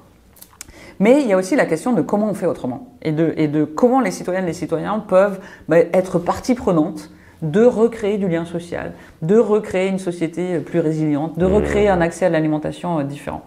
Si je prends l'exemple de l'alimentation, pour rester là-dessus dans un premier temps, il y a plein d'initiatives à l'échelle locale sur ce qu'on dit de la démocratie alimentaire. Remettre de la solidarité, de la démocratie alimentaire. Par exemple, il y a des épiceries sociales et solidaires. Par exemple, il y a des expérimentations de la sécurité sociale de l'alimentation. C'est en fait… Ça, c'est l'avenir, ça. Ouais, c'est l'avenir parce que c'est une façon de remutualiser. Tu vois, il y a une trentaine d'expérimentations comme ça dans le pays. Il y en a une dont on parle souvent et c'est vrai que j'ai eu la chance d'aller leur rendre visite et qu'ils m'expliquent et tout, donc j'en parle. Et là, je vais en parler rapidement, mais c'est la caisse d'alimentation commune de Montpellier. Et en fait, le principe qui est sur les principes de la sécurité sociale de l'alimentation, il y a un collectif, vous pouvez aller voir. Le principe, c'est que il y a déjà des gens dans la diversité. Diversité de revenus, diversité totale, quoi, diversité sociale, etc., qui se réunissent et qui disent « Ok, on met dans un pot commun ». Donc, en l'occurrence, là, c'est pour redistribuer en monnaie locale l'équivalent de 100 € par mois par famille, donc aux adhérents de cette caisse. Donc, si tu as les moyens, tu vas donner plus. Si tu as moins les moyens, tu vas donner moins que les 100 €, mais au final, on redistribue, tu vois. Et avec cette monnaie, il y a une vraie démocratie qui s'instaure de décider ensemble ce qu'ils appellent le conventionnement. C'est-à-dire décider ensemble, sans l'intervention des autorités publiques, sans l'intervention de je sais pas qui, tu vois, des entreprises et des lobbies et de ça. Les citoyennes et les citoyens décident ensemble où est-ce qu'ils peuvent utiliser cette monnaie. Est-ce que c'est au marché du coin? Est-ce que c'est à tel producteur local pour le acheter en direct? Est-ce que c'est dans tel supermarché qu'ils choisissent eux-mêmes, etc. Et ils décident en fait. Et ça redonne énormément de choses. C'est que les témoignages, c'est en fait que, ben oui, du coup, ça leur donne si tu veux, de l'argent en plus pour aller s'acheter enfin cette alimentation dont ils savent très bien qu'ils en ont besoin pour la santé, mais à laquelle ils n'ont pas accès sinon. Donc des fruits et légumes, du bio, des choses comme ça. Mais ça redonne aussi de la dignité et du lien social. Le nombre de témoignages de gens qui te disent ben moi, en fait, j'étais hyper isolée. J'avais l'impression que ma voix, elle comptait pour rien, quoi, en fait. Ou ben j'étais confrontée, j'étais obligée d'aller à l'aide alimentaire, tu vois, et avec ce sentiment hyper dur en fait de devoir reconnaître que j'ai besoin de ça et d'y aller, c'est hyper dur. Sans compter de la qualité de l'aide alimentaire qui, malgré la bonne volonté des associations, et je l'explique, est là encore un peu détournée. Bref. Et du coup, les gens disent, bah en fait, je me suis rendu compte que ma voix elle est écoutée, en fait, qu'on décide ensemble, que tu vois, ça recrée un truc formidable sur le terrain local. Après, tu as plein d'initiatives comme les AMAP. Donc là, c'est tu vois les gens qui donnent un montant tous les mois et ça leur donne droit à un certain nombre de paniers. Mais pour ça, il faut aussi avoir un peu les moyens. Donc c'est pas possible pour tout le monde, tu vois. Mais en tout cas. Toutes ces expériences-là, j'en cite un certain nombre, mais vous pouvez aussi aller évidemment voir sur Internet. Mais surtout, même si c'est pas sur l'alimentation, il se passe plein de choses dans les tissus sociaux. Il y a plein d'associations sportives, culturelles. Je repense à Banlieue Climat, tu vois, qui aussi du coup travaille dans les quartiers populaires pour justement dire, bah ça va, c'est pas un truc de bobo blanc de ville, quoi. Et heureusement. Tout le monde peut parler de ces sujets. Bien mais sûr. tout le monde doit parler de ces sujets, et puis tout le monde doit écouter aussi, et s'écouter mutuellement, etc. Mais rien qu'avoir cette ouverture. De sortir de se diviser pour mieux régner, ça nous a vachement isolés aussi socialement. Donc on est chacun avec notre caddie, obligé d'aller acheter certains produits à certains endroits. Et en fait, il peut se passer plein de choses autour de nous. Soit elles existent déjà et vous pouvez les rejoindre, ces initiatives. Soit vous pouvez les initier. Mais il y a plein de choses à faire. Et puis, que vous soyez entrepreneur, que vous soyez employé dans une entreprise, une petite, une grande, que vous soyez artiste, j'adore les artivistes aussi, vous savez, ces artistes qui sont dans l'activisme. J'étais à la Magma là il y a quelques jours, et puis j'en parle aussi parce qu'ils nous donnent de la joie dans le militantisme. En gros, ce que je veux dire, que vous soyez n'importe où, vous pouvez faire bouger les choses. Votre entreprise, bah, peut-être que c'est intéressant d'initier un dialogue sur comment l'entreprise elle peut avoir un impact plus positif sur la société, sur des mesures à prendre, des choses à améliorer. Il n'y a pas de petite échelle. Il y a des gens qui vont faire bouger les choses à micro-échelle. On a besoin aussi de gens qui vont faire bouger les choses à l'échelle régionale, à l'échelle nationale, à l'échelle européenne, à l'échelle mondiale. Mais il ne faut pas se dire que quelque chose est inutile. En fait, c'est tous ces petits bouts de mouvement qui font que, mis bout à bout, ça va changer les choses. Et ce qui est à la fois beau et qui peut être un peu déroutant dans ces mobilisations citoyennes, c'est que tu ne sais pas quand ça va marcher. D'accord ? Tu te dis pas, bah tiens, l'année prochaine, bah là on est en train de reculer sur les pesticides, ils nous en ont remis 2 ans pour le glyphosate, soit 10 ans, je dis 2, j'aurais aimé. Et donc des fois tu peux avoir envie de lâcher en fait. Mais quand tu regardes l'histoire des mouvements sociaux, et j'ai pas remis toute l'histoire dedans, mais quelques exemples de conquis en fait, c'est-à-dire qu'il a fallu conquérir des droits sociaux par le passé. Quand tu regardes ces histoires-là, ce que tu vois, c'est que ça a commencé en général par une poignée de gens sur des trucs qui paraissaient totalement fous et impossibles à atteindre, et que dans beaucoup de cas, on les a atteints. Alors aujourd'hui, il faut les défendre parce que les droits, c'est jamais définitif. Il faut continuer à les défendre. Mais moi, je veux vraiment dire aux gens, en fait, moi, mon mécanisme de survie, comme je te disais au début, c'est l'action. Et ça fait un bien fou, en fait. Ça fait un bien fou de reconnecter avec les autres. Ça fait un bien fou de ne pas se sentir impuissant et écrasé. Ça fait un bien fou de reprendre le pouvoir. Et ce pouvoir, c'est un pouvoir positif. Et c'est pas en faisant nous-mêmes le diviser pour mieux régner, j'en parle. Le risque, avec ce système méprisant qui écrase de domination, de discrimination, c'est qu'il y a plein de gens qui se sentent déclassés. Et le risque, c'est aussi le risque de repli sur soi. Et quand je vois la montée, là, du coup, des tentations de vote pour l'extrême droite. En Europe, dans le monde, effectivement, un repli identitaire. C'est aussi une des raisons qui m'a poussé à écrire ce livre. C'est de dire, ok, moi je suis en colère. Je sais qu'on est nombreuses et nombreux à être en colère. Et il peut y avoir plein de fausses informations aussi, dont on nous martèle tous les jours. S'il vous plaît, n'allez pas vers cette tentation-là de nous-mêmes alimenter un système où on se monte les uns contre les autres, où on a besoin de sentir qu'il y a plus déclassés que nous, parce que comme ça on se sent reclassé. Mais non, en fait. Nous, ce qu'on peut dire, c'est à ceux qui nous manipulent, qui nous prennent pour des marionnettes, en fait, on vous voit et on ne va pas vous laisser faire, et on va faire le contraire, on va s'unir en fait. C'est là qu'est la problématique. C'est là qu'est la problématique. Mais unissons-nous en fait, écoutons-nous les uns les autres, redécouvrons qui on est. Et ce dont on va se rendre compte si on se parle, c'est qu'on est quand même nombreuses et nombreux à être vachement pareils, à être en fait les mêmes marionnettes dans le même système, qui, je le répète, n'est pas une fatalité. Les solutions sont dans la plupart des problèmes qui sont posés. Des choses dangereuses pour la santé, on les interdit. Besoin de changer de système, on organise une transition. On a besoin d'alternatives, il y en a déjà plein sur le terrain et on peut en créer plein d'autres. Et moi, j'ai confiance en fait dans l'intelligence collective aussi des gens. Dès qu'ils se sentent moins cadenassés, j'ai envie de leur redonner de la liberté, de l'inspiration, de l'espoir. Tu vois, et je dis souvent, l'alimentation, c'est politique. L'espoir aussi. Et c'est pas de la politique politicienne. La politique, là, c'est de dire, c'est votre vie, c'est notre société.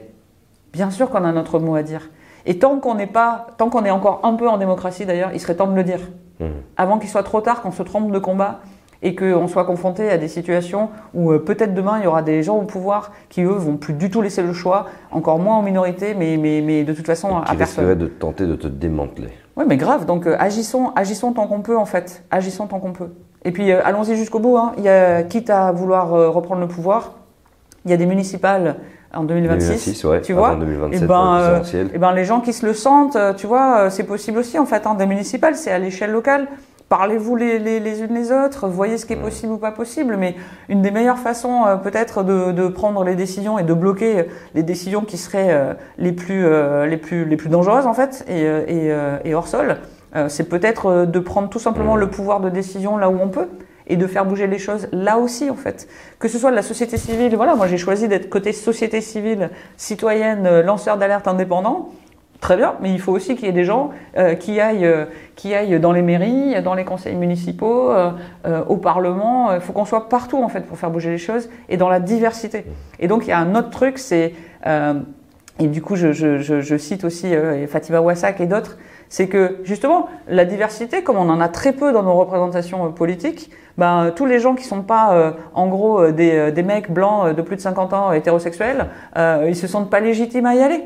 Et en fait, ça c'est faux. Et c'est en y allant et en se soutenant collectivement qu'on va renverser le truc, quoi, en fait. Donc moi, j'ai envie de vous donner de la confiance aussi. Voilà, on est là, on se serre les coudes, on peut être toutes et tous dans des rôles différents, mais on va faire bouger les choses. On va pas accepter d'aller dans le mur sans rien dire, de toute façon. Donc voilà, moi je crois en la solidarité, je crois en l'intelligence humaine, et en tout cas, j'ai vraiment envie de le soutenir et le proposer, quoi. Karine, merci. Merci à toi. Quelle énergie, quelle vibe. Dites-nous ce que vous en avez pensé en commentaire. Hasta siempre la evolución, comme disait un certain Che. La dernière révolution est en route, les amis. Ça fait partie des choses importantes les dangers de notre alimentation. Karine, du fond du cœur, t'a envoyé les claques comme je l'espérais. Merci à vous d'avoir pris le temps de regarder cette vidéo ou de l'écouter, où que vous soyez. J'espère que vous vous sentez avec, malgré les claques qui ont été balancées, j'espère que vous vous sentez vraiment sur un petit nuage de motivation pour entamer cette grande dernière révolution. Moi, c'est le terme que j'utilise. On y va. Ça, la dernière révolution. Je te fais un check, Karine. Check. À bientôt. Merci. Et à bientôt à vous pour une prochaine vidéo, prochain article ou alors prochain podcast sur Limite. Ciao tout le monde.